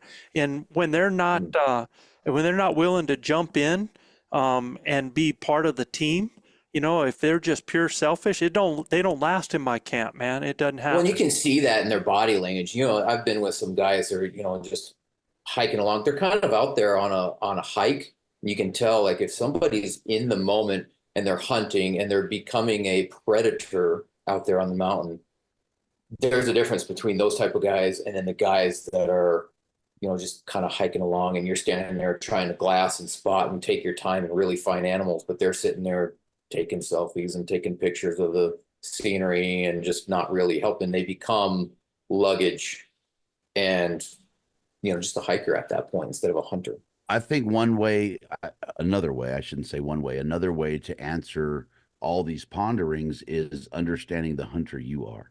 Yeah. Right. If you understand the hunter you are, then you'll start to identify what you need as a partner. Right. And I think a lot of understanding who you are as a hunter comes from solo experiences faster and more powerful than hunting with somebody for security or backup or things of that nature. But, you know, to each his own. These guys are all sissy partner hunters, you know. Don't lie, Guy. You like the food in camp. Hey, Guy. Hey, man, I'll steal a whole daggum thing of cast iron cobbler. You know, that's damn straight. That cowboy cobbler is hard to pass up, baby. Man. I guess the kind of hunter that I am is like, if I'm going to put in the time and the effort to get up that early in the morning, be up on top of a 2,000 or 3,000 foot elevation climb, the last thing I want to do is, like, you know, figure out like, oh, there's nothing answering me. We don't see anything and it's noon. I'm going to go back to camp and take a nap. Like, dude, I'm not going to descend and waste all that time and energy. I'm going to go hang out on the mountain. Yeah. A lot of the times during the middle of the day is the best time to go in and find them and get into the bed. Yeah, dude, I was 9 miles out on a ridge last season. The wind was blowing. The animals had ghosted us for 2 days, and I heard my phone go off. And there's 2 guys that I decided to FaceTime from in the middle of God's country. Joe Gillia and Gil Ornelas. And I was sitting there, hey boys, you know what I mean? So it's, you know, the solo thing is great, but you'll have moments like that, right? But yeah, I mean, good luck with that, man. I really think you need to figure out who you are on the mountain. And then that'll help out a lot. 'Cause I know exactly what I can deal with. If you wanted to do that, dude, if you wanted to Me stay too. out there, but Chav and I would be separate. And Chav knew that if I didn't show up that night, not to panic until about 2 o'clock the next day, because I'm going to show up, you know. So we just had that kind of understanding that I might end up sleeping in the hills that night, you know, but he didn't freak out. He wasn't with me. He was doing his thing. I don't have to expect him to want to sleep out on the ground at night. I'm a little over the top sometimes, you know, but there are times when we can do hunts together that are just fantastic, and it's not me going to my extreme, and it still works for him and it still works for me. So what I'm saying is man, that partner does not have to be the image of you. It just has to be somebody that enjoys that hunt out there, that you guys enjoy each other's company, and you can find a common ground in at times that works for the both of you. Okay. Right. And I mean, I'm not saying that I haven't found anybody, because last year when I shot that elk, I was telling you, my good buddy, Joey was sitting right next to me, and I think I have found my partner in him. Yeah. You know, and he's active, military and stronger. And I mean, he's just super hyper and one of the guys that keep you motivated up there. And when you're about ready to give up, he's like, no, hell no. Dude, Yeah, I have killed so. I've killed a ton of elk, man. I mean, I've killed a lot of elk, but sharing experiences with a brother, you know, Nothing better. out there, it you know, when I've seen Gil get his animal, that meant more to me seeing those genuine tears out of his eyes than anything. I'm real businesslike about my kills, man. You know, in fact, I think the only time I ever really got emotional was when my brother right there couldn't be out in the woods, and I told him I'd get an elk for the both of us. And when I thought, man, I mean, we're talking putting days in when it's a struggle, and when I'm helping everybody else be successful, I put them ahead of me. I didn't think it was going to happen, and when it did, and Chav not being there, it was just so overly emotional that moment, and thinking about him and wanting him to be able to share in that and keep that promise, you know, that was a special time, man. So well, you're giving me some flashbacks. It's like family, you know, when you're with family, you can build those memories and everything. And I mean, I'm just looking behind me, this deer right here. I can tell you in color exactly what happened that day. This chamois from New Zealand, I can tell you exactly what happened, you know. But I was with people, but right now I can't even think of a single time when I actually shot an animal by myself. But all those shared memories with somebody, it's something else. And a lot of times it's the hard that makes the great, man. So it is. So what else you got out for us, man? So with that, my third bullet point is, when is the right time to trust a person enough to disclose your secret long producing hunting spots? Never. Never, man. That needs to be so look, I've dealt with this for years, hunting or fishing in the bass fishing world, in the professional angling world. And I'm going to tell you right now, man, that there's a conversation that has to be had. You know, I mean, I just texted my son not 5 minutes ago. Seriously, and I'm like, you cannot tell people where you found that.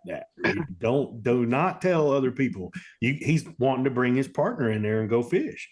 I'm like, you're going to blindfold him or something. He's better never set foot back in that hallowed ground, man. It is what it is. See, your son hasn't even do what? You said your son hasn't even seen some of your spots? Oh no. My son's seen a lot of them, but I sent him to a place that, man, I've caught a lot of big fish in there, and I don't want a whole bunch of other people seeing boats in there, you know, because it just draws attention to things. So, and his partner that he's going to fish with is a different young man, right? I don't need to see him back in there either when I'm up there fishing. So that's the question that, hey, I'm going to bring you to this spot, but I never better catch you in here, or you and I's relationship is done, right? So, I mean, that's it. You have that conversation, right? And if you don't, some guys may not care. People may not give a dang. But some of us have worked long and hard on these areas, and Oh yeah. to give them up is hard to do. I used Well, go ahead, guy. I was gonna say I'd hunt an area and I'd kill an animal, and I'd, if I knew somebody that was struggling, having a hard time, I'd, hey, I got this spot. I'm not hunting it for a couple, 3 years here. Why don't you go in there and go in there and see if you can have some success, and tell them how to get in and give them the pin and give them the whole talking to, like Gil's saying, all I ask is that, you go in there, you're successful, and don't blow the spot up. Man, I get a call. Hey, I shot an animal. I can't find him. Arrow went right through him. I got good blood. Man, I dropped down this hellhole and I look and I'm like, what the hell? This guy got a buddy down in there with him, and it's like, dunzo, bro. Like, and I didn't get within 10 feet. I didn't care about the bloody arrow, nothing. I go, hey, man, I thought our conversation was this spot was for you and your success. Oh, he's helping. Well, he has a bow in his hand, right? Like, we're done with that. And it's public land. It's their place, too. Yeah. But you didn't find it. I think there's a level of respect that goes along with it. I mean, it takes a lot for me to trust somebody and give them that honey hole. Understand something though, man. If you're going to take somebody into a place, then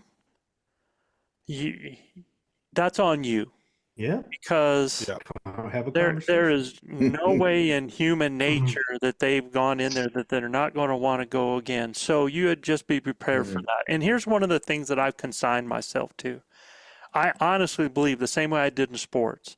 I think I could give the opposing team my playbook and I could still beat them. So just because somebody goes into my area, they still got to do the same work, and, we hunt in places where there's high traffic, man, a lot of hunters in there. And we can bump into a guy after we've just been in elk and killed elk. We can go over the ridge and bump into somebody that says there ain't no elk in here. So hadn't heard or seen one in 15 days. Yeah, but that's a different scenario, I think. I mean, if you're giving a guy a spot and that to me is hunter etiquette, right? That's down to etiquette. It is. It comes to, the golden rule. It comes to, bro rules, man. I mean, yeah. I mean, if you gave me a spot and said, don't take anybody in here, I'm tight-lipped. Like, I found the spot. It ain't happening. It ain't budging. Where you hunting? What? Over there. Over yonder. Up and around. I tell guys this all the time. They say, Gilbert, where'd you catch those fish? Look, guys, I don't want to tell you. I don't want to lie to you. I can tell you how I'm doing it, but I'm not going to tell you where I'm at. And that's it, man. I'm honest, right? At the end of the day, I worked really hard to find these structures and understand where I'm fishing at. I'm not going to give that just to my competition, especially if I'm fishing against you. And we get hit up all the time with people like, I'm going to this area. What do where do you think I should go? And really, you don't get a response out of me other than, I teach people what to look for. I don't tell them where to go, right? I want to teach them to be able to recognize where to get the fish. I don't want to send them to the fishing hole. And then, I've had people that have said, I've been looking at this, this, and this, and I think this, this, and this, and I've looked at it and go, God dang, man, this person's done their homework. Exactly. I love talking to those people and say, I think you're on the right track right there, because the other thing is I don't want to be responsible for somebody else's success or lack of success. I don't want to be the determination for their hunt. If I tell them, this is a real great place, they go out there and they don't have a good experience, well, they're like, wow, man, that guy just, told me the wrong thing. And yet I go in there and I have a great experience. You said it earlier, right? They still got to do the same level of work. They do. They got to catch them, right? Yeah. I tell the guys all the time, where'd you catch them? Well, I caught them on a mouse spinnerbait. I throwed a mouse spinnerbait all week and I ain't caught one yet. Well, then don't throw it. I'm going to tell you right now, that's exactly what I caught them on. And I can show you all of them that I got rigged up. I mean, at the end of the day, you still got to be able to catch them. You still got to be able to go into the woods, make the call, get the animal in range, and then finish. Right. So yeah, it's a hard thing, but I don't want to put 5,000 people in the middle of it when I'm trying to do it either.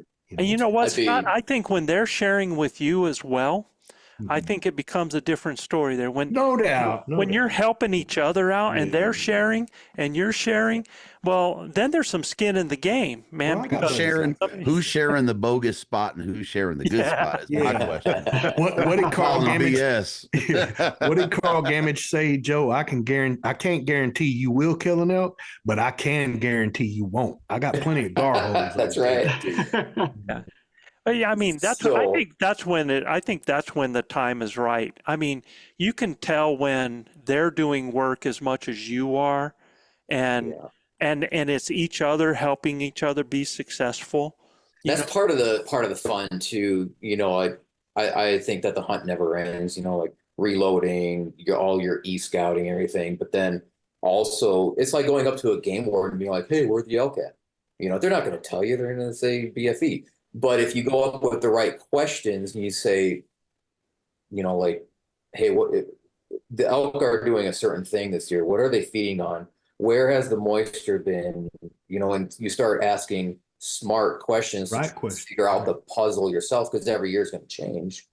Then all of a sudden it becomes more of a hunt for yourself. You don't shortcut yourself and you don't cut off your experiences, because if you just want to go out there and net a bunch of fish without actually trying, then your experience quality starts lowering as well. So I don't know about you guys, but the harder I try, the harder the pack out, the longer I get to hunt throughout the season, the better and the more memorable it is. And so you get better in your skill set too. Yeah.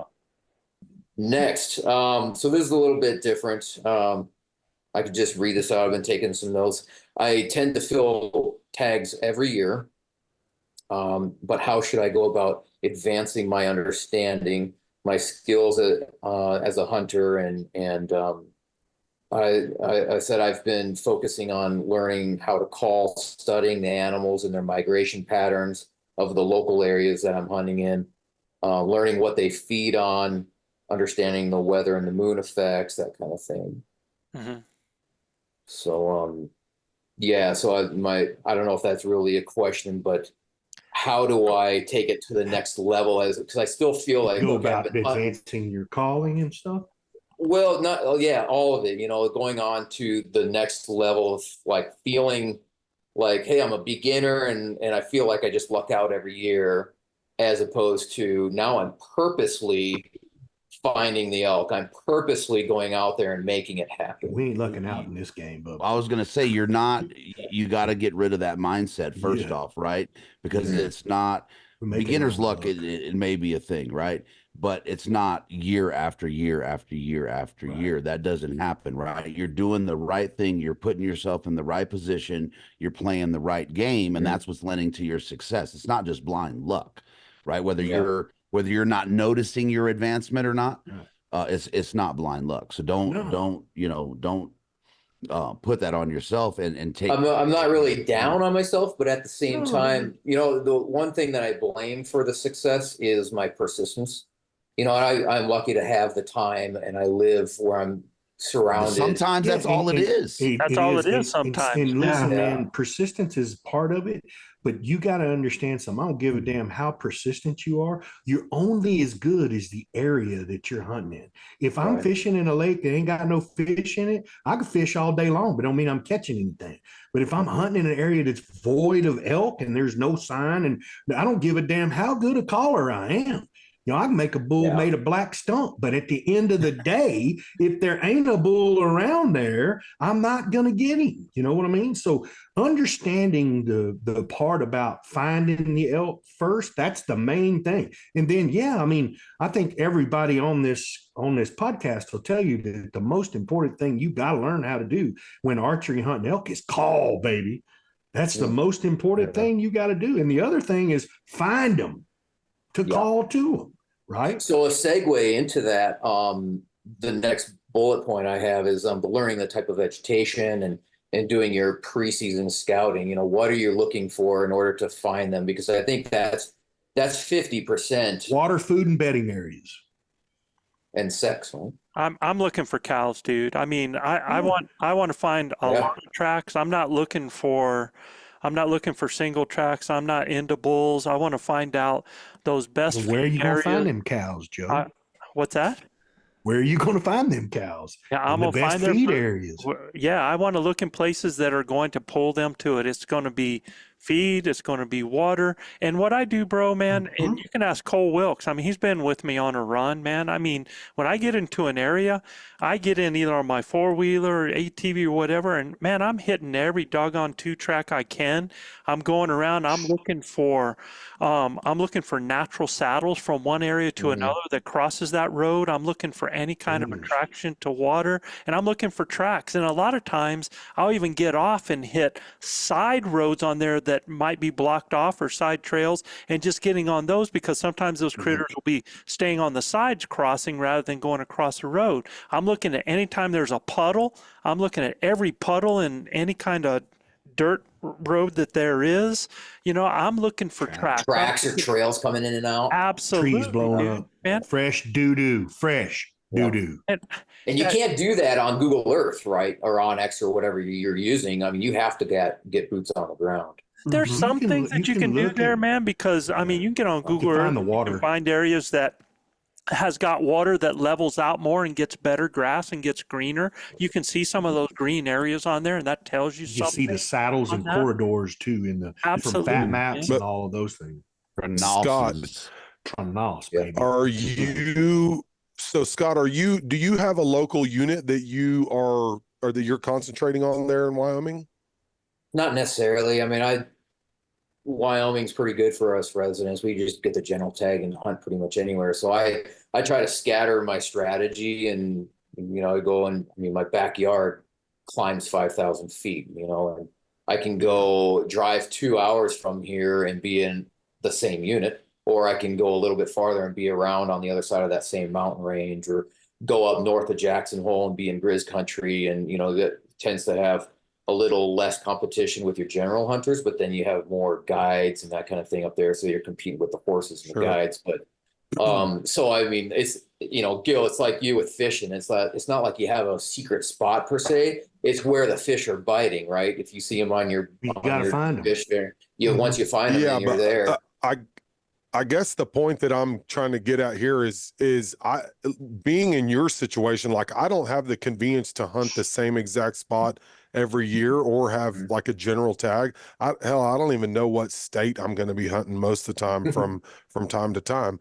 So with your advantage to having that area close by, I would say pick a handful of those areas And get and to know. learn the area Yeah. more And than that's- anything. In the last decade, Because of then hunting- you're gonna Sorry. know where the animal are gonna frequent and where they like to be, and Yeah. year after year you're gonna get better and better at being able to calculate where those animals are on the 100%. landscape. Sure. With but that's what I would say. Like if you don't need to bounce around, I would say don't pick a unit that Yeah. doesn't have a ton of grizzly bears Get in and there. rock out with I it. got You know what I mean? got 2 units that I'll put in for. It's my backyard is a draw unit, and if I'm not hunting the backyard unit, I'm going next door to the OTC, and it's about 5 miles as the crow flies. There you There is go. no reason for me to drive any further, to hike any further than that, right? And just like Cole said, knowledge of the area is Huge. your best Yeah. freaking asset. So what I've been doing with a lot of places, because I like taking out new hunters and the old timers, especially the young guys. And when you see somebody get an animal on the ground for their very first time, it's like you don't forget their smile on their face and that kind of thing. So in the past, what I've done is I've taken like 5 different areas, and then I learn where the elk are migrating, how do they use the corridors, how where are their trails, the wallows, the food sources, the water, and all that, and then be able to say like, well, this year's a little bit different. Let's go try this other spot, and then be able to get in. I mean, I'm not saying that I'm a guide, but it's nice to know where all those places are in each of those units, and that's what I have just been targeting as far as The type last of areas 12 I years. really like to find, dude, are areas that everybody's driving by. I mean, Yeah. I can't tell you how, I always see people that are driving, they get off the road and then they drive all this way to a trailhead. And generally where you get off the road right there, man, a lot of times within a half mile to a mile are Yep. plenty of critters because everybody else is going up, you know, to a trailhead. I mean, Biggest bull I ever killed right next to a dadgum road, man. I'm serious. yeah. So With I everybody think, driving by us, huh, Chav? I Yeah. think some of those areas that people are going by that they don't think is, or it doesn't look like elk country, you know, are really some exceptional When I- places. When I say it Just was a playing the road, it was a chessboard. 2-track road, you know. I'm But sorry? when I say it was a road, it was a 2-track road. Yeah. But Yeah. everybody was going back past us to go and kill elk. I mean, they were driving 5 miles back in there, and we didn't go, I don't know, maybe half a mile from camp, and then got off the bike and made one couple little cow calls, and I mean, the woods erupted with elk. Man. We called 9 bulls in that morning. You can go from Raton, New Mexico, heading to Trinidad, and I'll just tell, man, there's a place that ain't 400 yards off the highway that is always got a big bull in it, and he just has traffic going by him all the time, man, and They get used to it. yeah, That's how I killed my bull last year, is exactly what Joe described. You know, people drive straight to the trailhead. It's like, well, that canyon that they're driving up with all the tracks going up and down, you have people running their 4-wheelers and camping and everything. It's like, well, instead of going all the way up to the top, just go halfway up and then hike 2 or 3 ridges over. Yep. And there's nobody in there. And Dude, I hunted in 22. There was a timber patch, and it was 3/4 of a mile from side to side, right in between 2 roads. And I watched guys drive up to the other side, and there was 6 or 7 side-by-sides and trucks parked on this thing. I was the only one in this little timber patch, and they weren't seeing nothing, right? And I was in elk almost every single stinking day in this little tiny timber patch. And they were just going right by it. It wasn't a mile from my camp, right off of that busy old road. So yeah, that's where I've heard people say, you know, when should you start hunting elk? You know, how far should you go from your camp? And I'm just, Where they're man, We as soon as sometimes you we get out walk of out the of tent. camp and start hunting. yeah. Sometimes we get them in sniffing in generators. I mean, you're hunting as soon as you get out in the morning. We have Literally. this last year, we literally had a bull sniffing the generator outside the mafia's camper. Yep. Everybody's Bullets going and out cows. hunting, and there's a bull sniffing the generator outside the camper. That goes to show how good of a cook Manano is. We've camped many days up in the hills, and they come right through camp. You know, Yeah. you can hear them bugling. They keep you up all night. You know. So then I was sending you some notes, Joe, about hunting the micro areas. So you might have a couple of like little bowls or ridges that you just stick to. Yep. Versus your macro, meaning like you can be Bigger. mobile, or you have a base camp and you can drive around inside your unit. And for most of my hunt career, I've been focusing on micro, because a lot of the times I can't tell you how many cow elk I've shot on a work night. I go for 2 hours up in the hills, and it gets dark at 7 o'clock in October, and I get a bull on the ground or a cow or whatever, and I pack Rifle them out and I'm button? tired. Yeah. Rifle. Yeah. Yeah. Yep. So it makes it a little easier, but I'd consider that micro versus macro, where, you know, if you're a weekend warrior type of hunter, or you have to travel to another state or something, you have to really open up your area and be able to drive around. You've just really hit something there, because if more people hunted, in your term, the micro versus the macro. In other words, a lot of guys just want to cover country. They want to cover country. They're going to no answer, move. No answer, move. Instead of really finding out what the sign is like, what the situation is in some of that country. It's like, if I don't get a call, it's so funny as they're going, if I don't get a call or a response from a bull, there's no elk in there, right?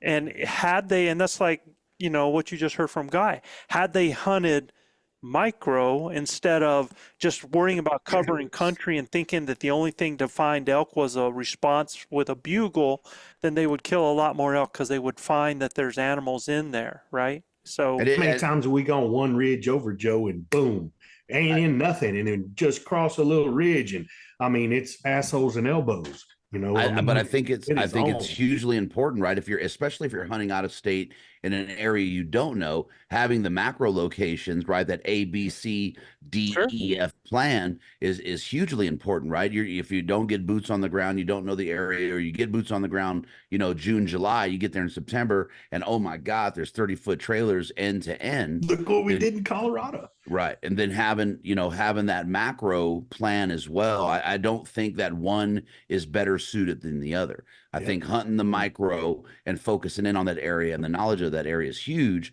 but then also having those options and those backup plans, if you will. You got to do it, especially coming, to different states. Yeah. Well, you do it Cole Wilkes style in Colorado, because in Colorado you can jump from one place in an OTC to another.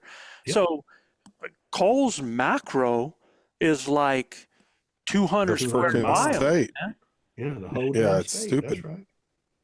Yeah. I just you got to identify the good and the bad. You've got to be able to cut bait and move and understand that. And Joe, I'm actually guilty of doing that, of going ridge to ridge and calling and this and that, because I think in the back of my mind, I'm worried that maybe at my elevation, I'm not catching something that maybe my bugle could. In some of these areas. Possible. Yeah. Possible. And but I'm also one of those guys to where I'm like, there's a bull down there on that ridge, and he did not bugle at me. So F that bull. I'm gonna go find another one that's gonna call to me. But there's a lot of quiet bulls though too. I think until you experience, you could be sitting up on a ridge line and do a cow party or something. And I think until you experience that silent bull come in 30 yards behind you, then all of a sudden you realize, like, well, I didn't hear him, I didn't see him, I didn't even call him in on purpose, but here he comes, and all of a sudden the game changes a little bit where, like, okay, I can hunt. Yeah, but I'm not setting up on if I don't have that fresh sign, I'm not setting up to where I'm waiting on something to just pop up. I've got to have that very indication. Like, I know there's elk within hours of me being here, then I will. But if not, then I am covering ground. I'm not, if I'm going to do it like a calling scenario and there's no sign around, it's just because it's snack time or we've got to take a little break. I'm not doing that if I'm not smelling, seeing, or identifying very fresh sign. I definitely don't waste my time with doing anything like that. And I think the thing that helped us, and the reason that we hunt the way that we do, because our macro is a lot of people's micro. Because, in Colorado, you have all of this one OTC unit. It's not what you want. You can drive 20 miles. Shoot, we drive 50 miles. We drive 100 miles and go to another area. Yeah.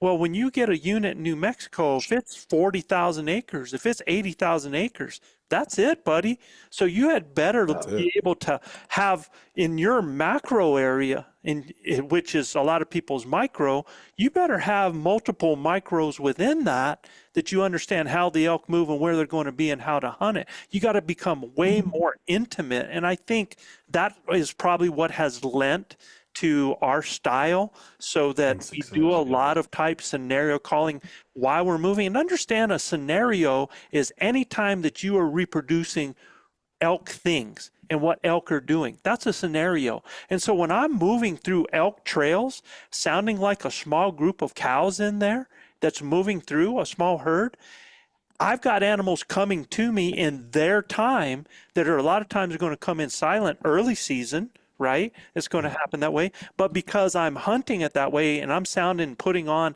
an elk scenario, I'm making them come find me. So you're also confident that there are in fact elk in that area too. Not always. Well, not always. I mean, it's kind of like me when I'm fishing. I'm fishing an area. I got forward-facing sonar now, so I can see the fish a little better. But when I didn't have all of those electronics that are such an advantage, I would see fish come up schooling. Right. Yeah. So now I know that fish are in the area because they're blowing up on bait. But if I didn't see that, I'm actually casting my bait out in several different places a moving bait to try to get a bite, right? If I get a bite, then I can slow down, throw some soaking baits in there like a jig or a worm or something like that to see if there's some bigger fish in the school. It's the same way we're hunting. We're casting out, checking to see if there's anything around. But what Cole said is 100% right.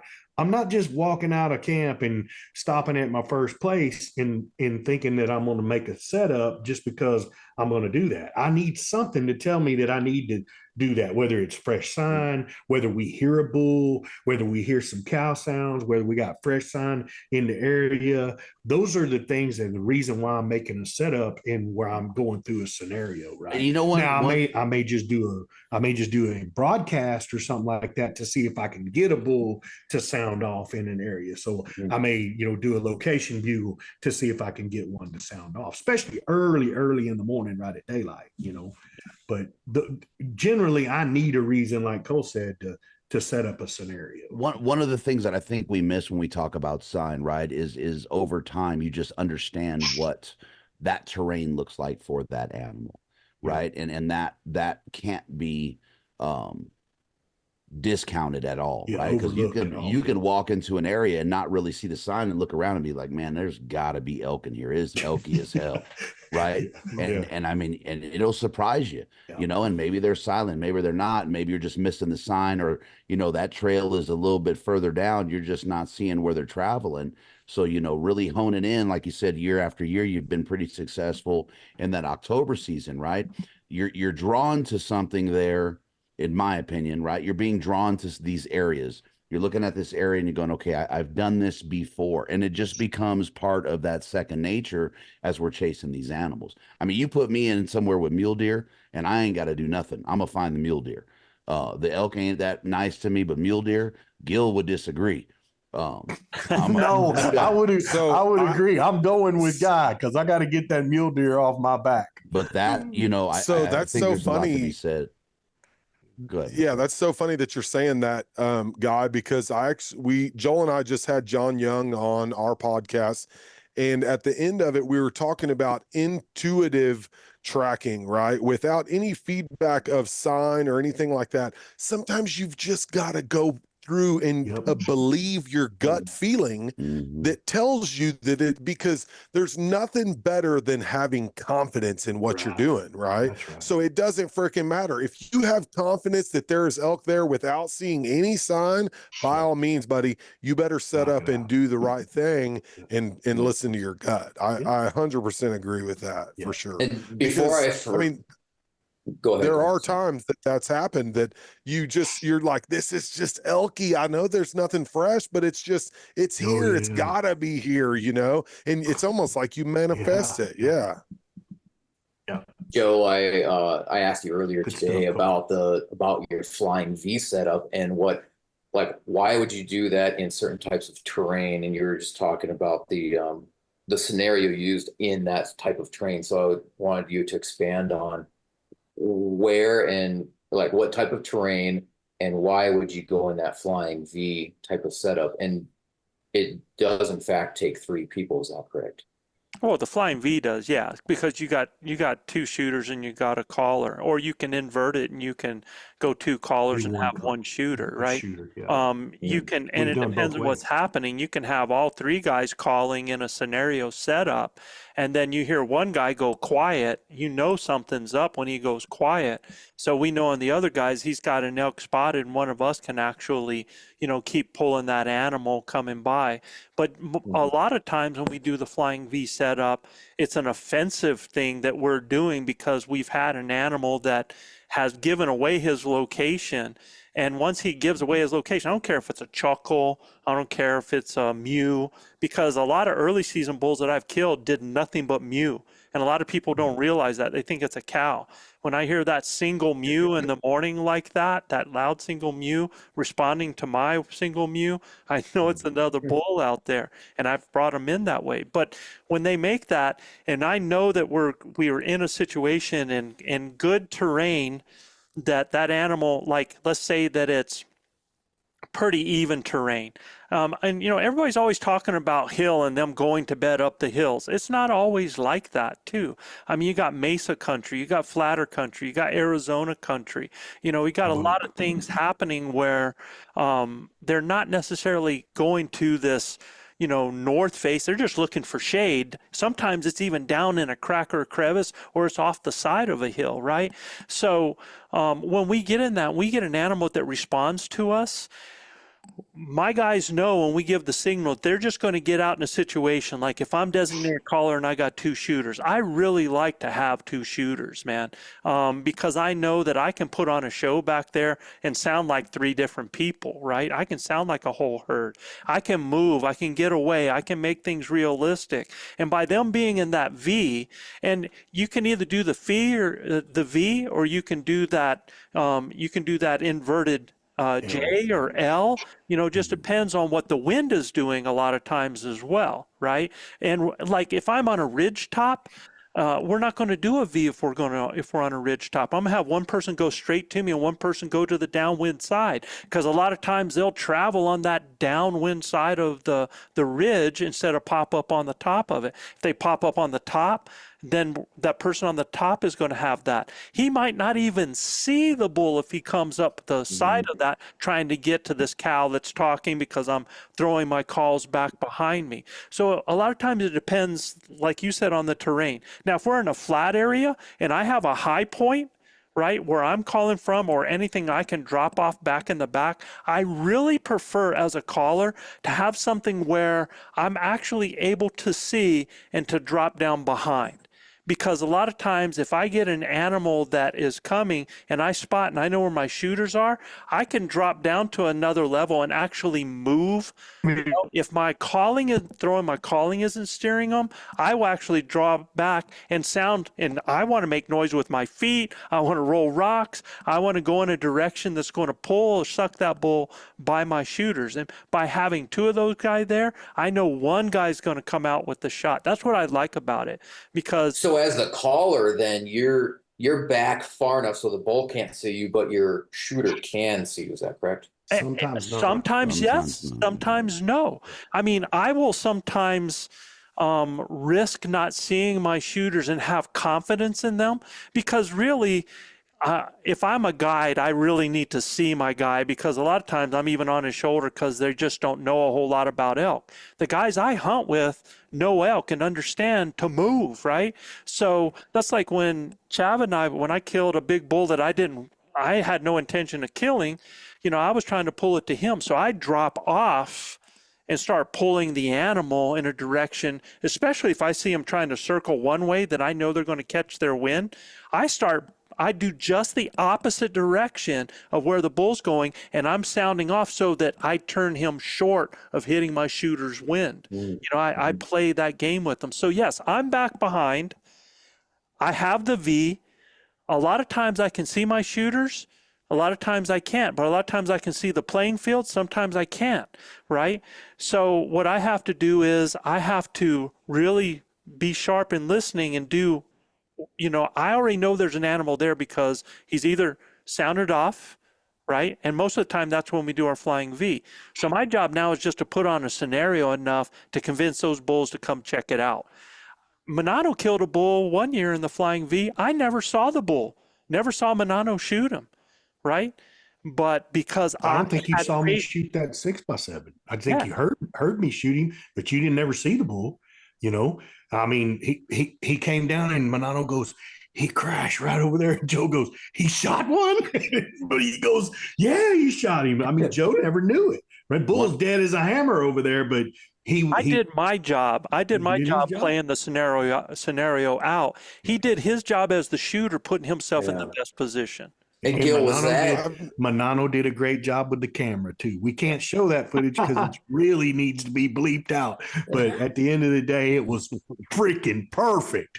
I mean, absolutely perfect. One of the things that what type of vegetation was that? Was that like a north face or bushy, or how was that set up there? Man, we were on the side of a ridge going down into a a Tranos. I mean, serious, like creek bed, but we were up on the side of that ridge, and those bulls were down there in a They were park. below. Yeah. They were And you below called them us. up to you then. Hell yeah, buddy. Yes. Oh, yeah. He was pissed off, man. He thought we were up there doing what he couldn't be doing. And at one time, it was me and Joe calling together. And then as two callers, you got to know who's going to be the shooter. And when Joe sent me down there to kill the bull, I knew I couldn't say another word. Right. I mean, unless I needed to stop the bull. Right.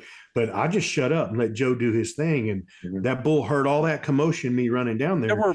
There were multiple bulls in the area already. So by me sounding like a bull that has cows and being aggressive up there with that, he came to see that breeding sequence up there and just kept pulling up enough just to try to look. He didn't want to get that involved. And that's why I told him to run down the hill, because I knew that bull wasn't going to come all the way up to me. He was being too timid down there.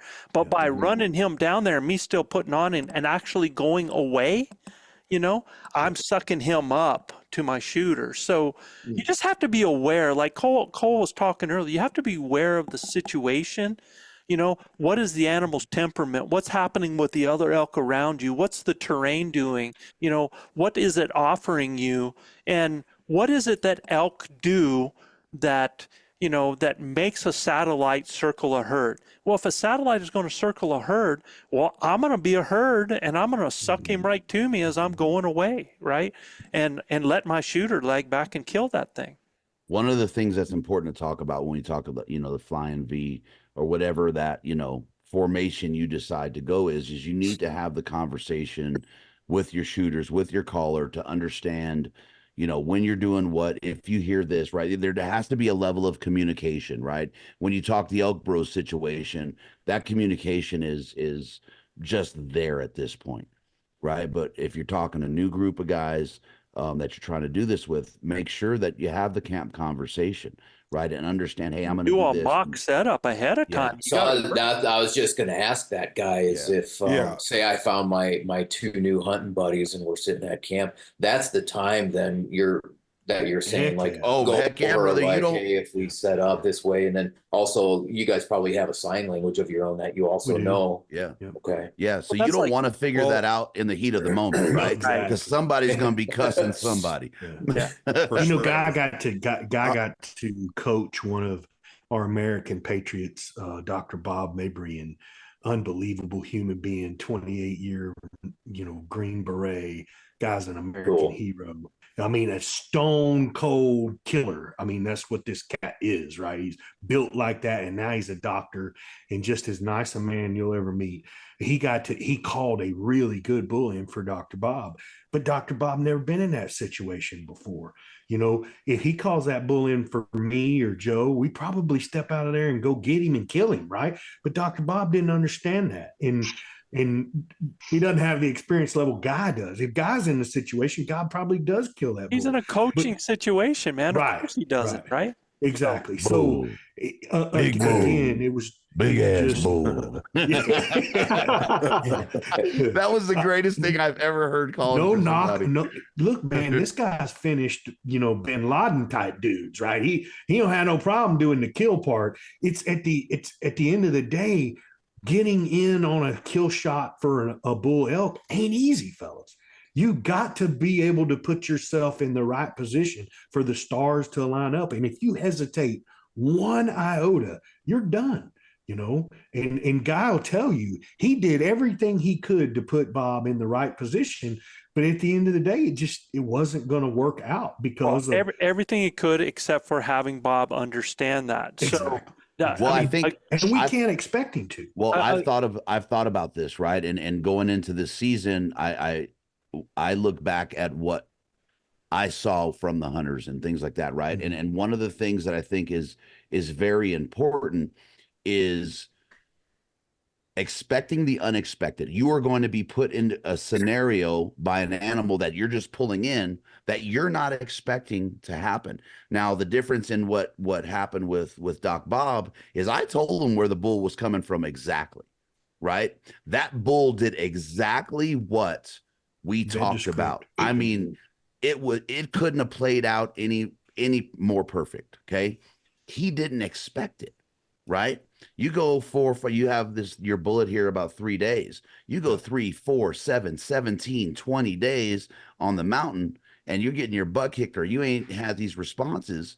Even if you're told that bull is going to come out from there or right there, you're going to have a frontal here. If not, he's going to walk right through this window.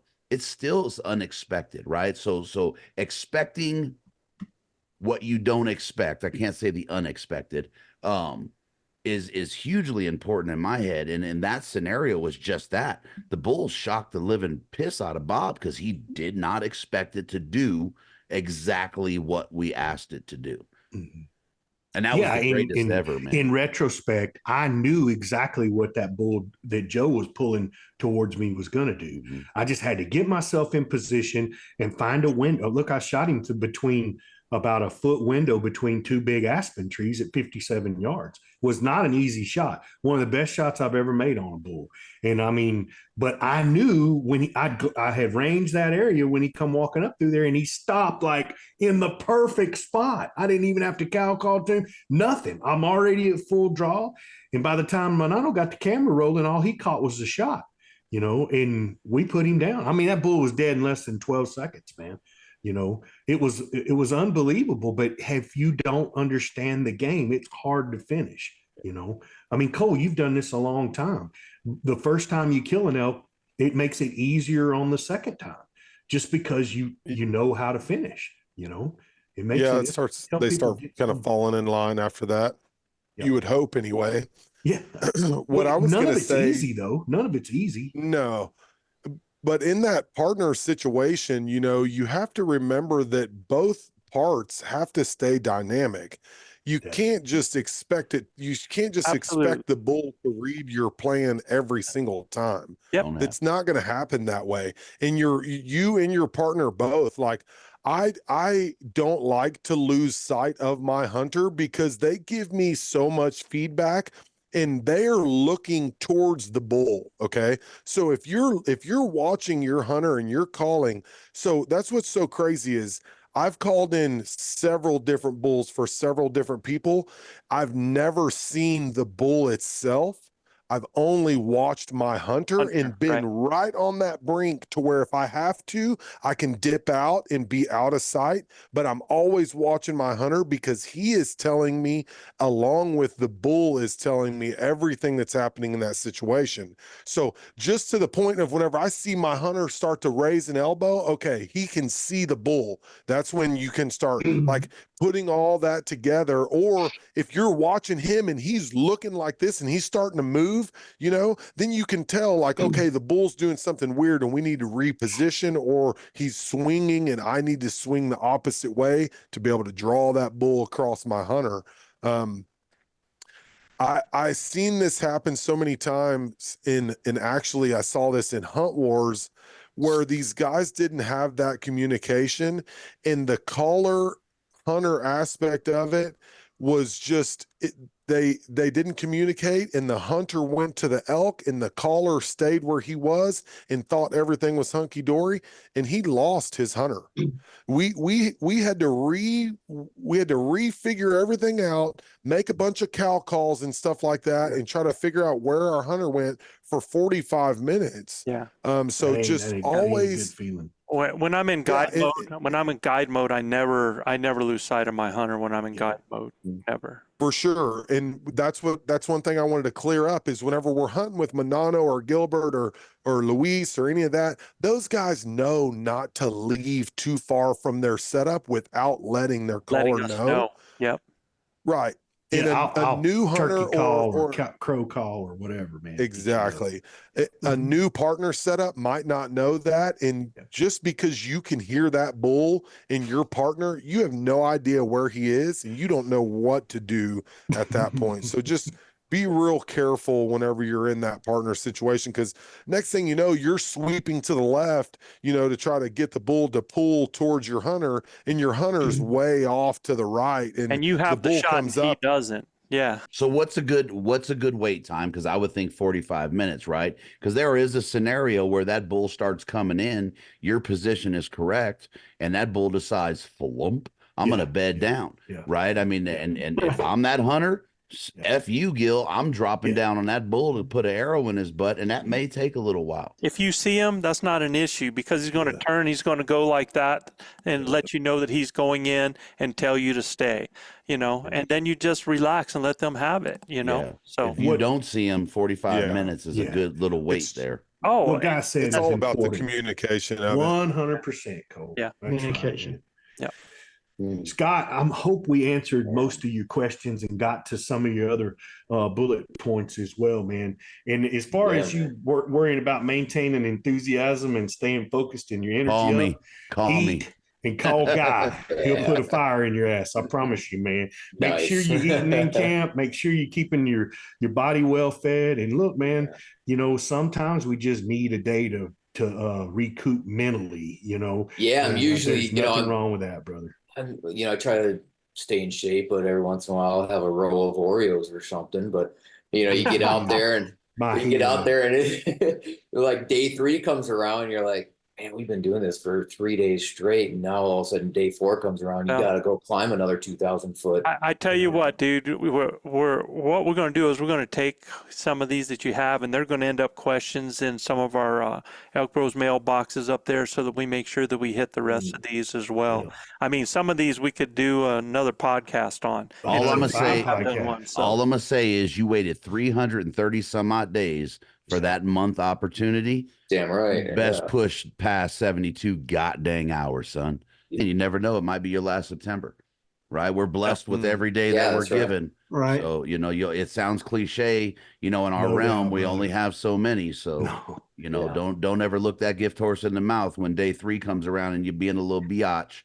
You best man up. I always say, like, one of the best investments a guy can make is in his health. And if you have that health, then you better take advantage of it. 100%, man. That's right. Scott, we appreciate you, man. We appreciate your questions tonight. Yes, sir. I mean, you got the best elk hunting guys in the world here answering questions for you. I mean, these guys we ride the river with every day, man. Guys, if you like what we're doing, please subscribe, rate, and review us. You got to go to Apple Podcast or iTunes to review us, and be sure to include your name and where you're from to get in on our spin a winner wheel drawing that Joe will be starting back up. And you can check out more elk hunting content at ElkBros.com. And fellas, we are outfitters in New Mexico. If you need some tags, please reach out to us. We've got tags that are available for Unit 53, and we'll hook you up with Joe and myself, and we'll get you on the right track. Just a reminder, if any of our listeners would like their questions answered on the show, just send your question to info@elkbros.com. That's info@elkbros.com. And like we say down here in the Lone Star State, husbands, kiss your wives, wives, kiss your husbands, hug your babies, keep your broad head sharp and your powder dry. And we'll see you next week right here on Blue Collar Elk Hunting. Absolutely. Peace, everybody. Don't forget, it's Mother's Day this weekend. My wife's some single belly broadheads. Not when this comes out. God, thanks a lot, bud. Thank you, guys. Great job, buddy. Thank you. Staring out in the wild, all I see is trees. It don't take much of my time when I'm looking for peace. Quiet and a solitude, leave the world behind, it's gone crazy.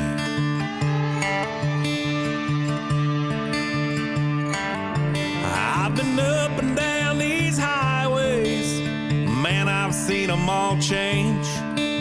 There's headlights in the straightaway where I used to see for days, and 5 a.m. is rush hour, and half the world is sick, and the kids in a new generation, they can't even drive a stick shift.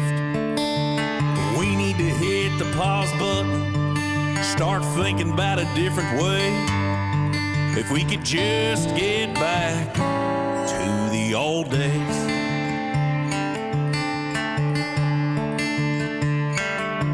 Now they want to clean the air up and run cars on batteries. There's new drugs hitting the streets these days, turning dirtbags into zombies. They're littering up the streets, shooting them needles in their veins. And they get a right to vote without any brains. Look who's running the country, Democrats or Republicans. We can't even work together. I thought that we were all Americans. So let's take out the trash, start thinking about a different way. If we could just get back to the old days.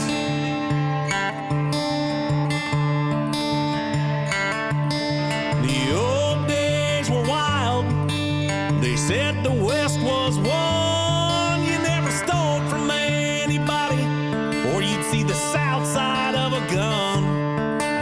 Staring down the hammer, about to close your eyes, when the man that you had stolen from was the devil in disguise. I remember as a kid hearing about that electric chair. It's bad for real bad people, there's a reason they're sitting there.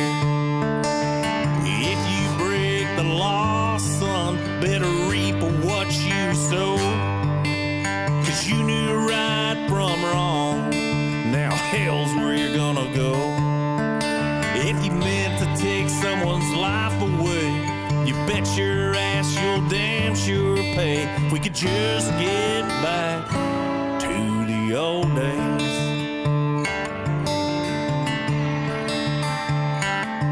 If we could just get back to the old days.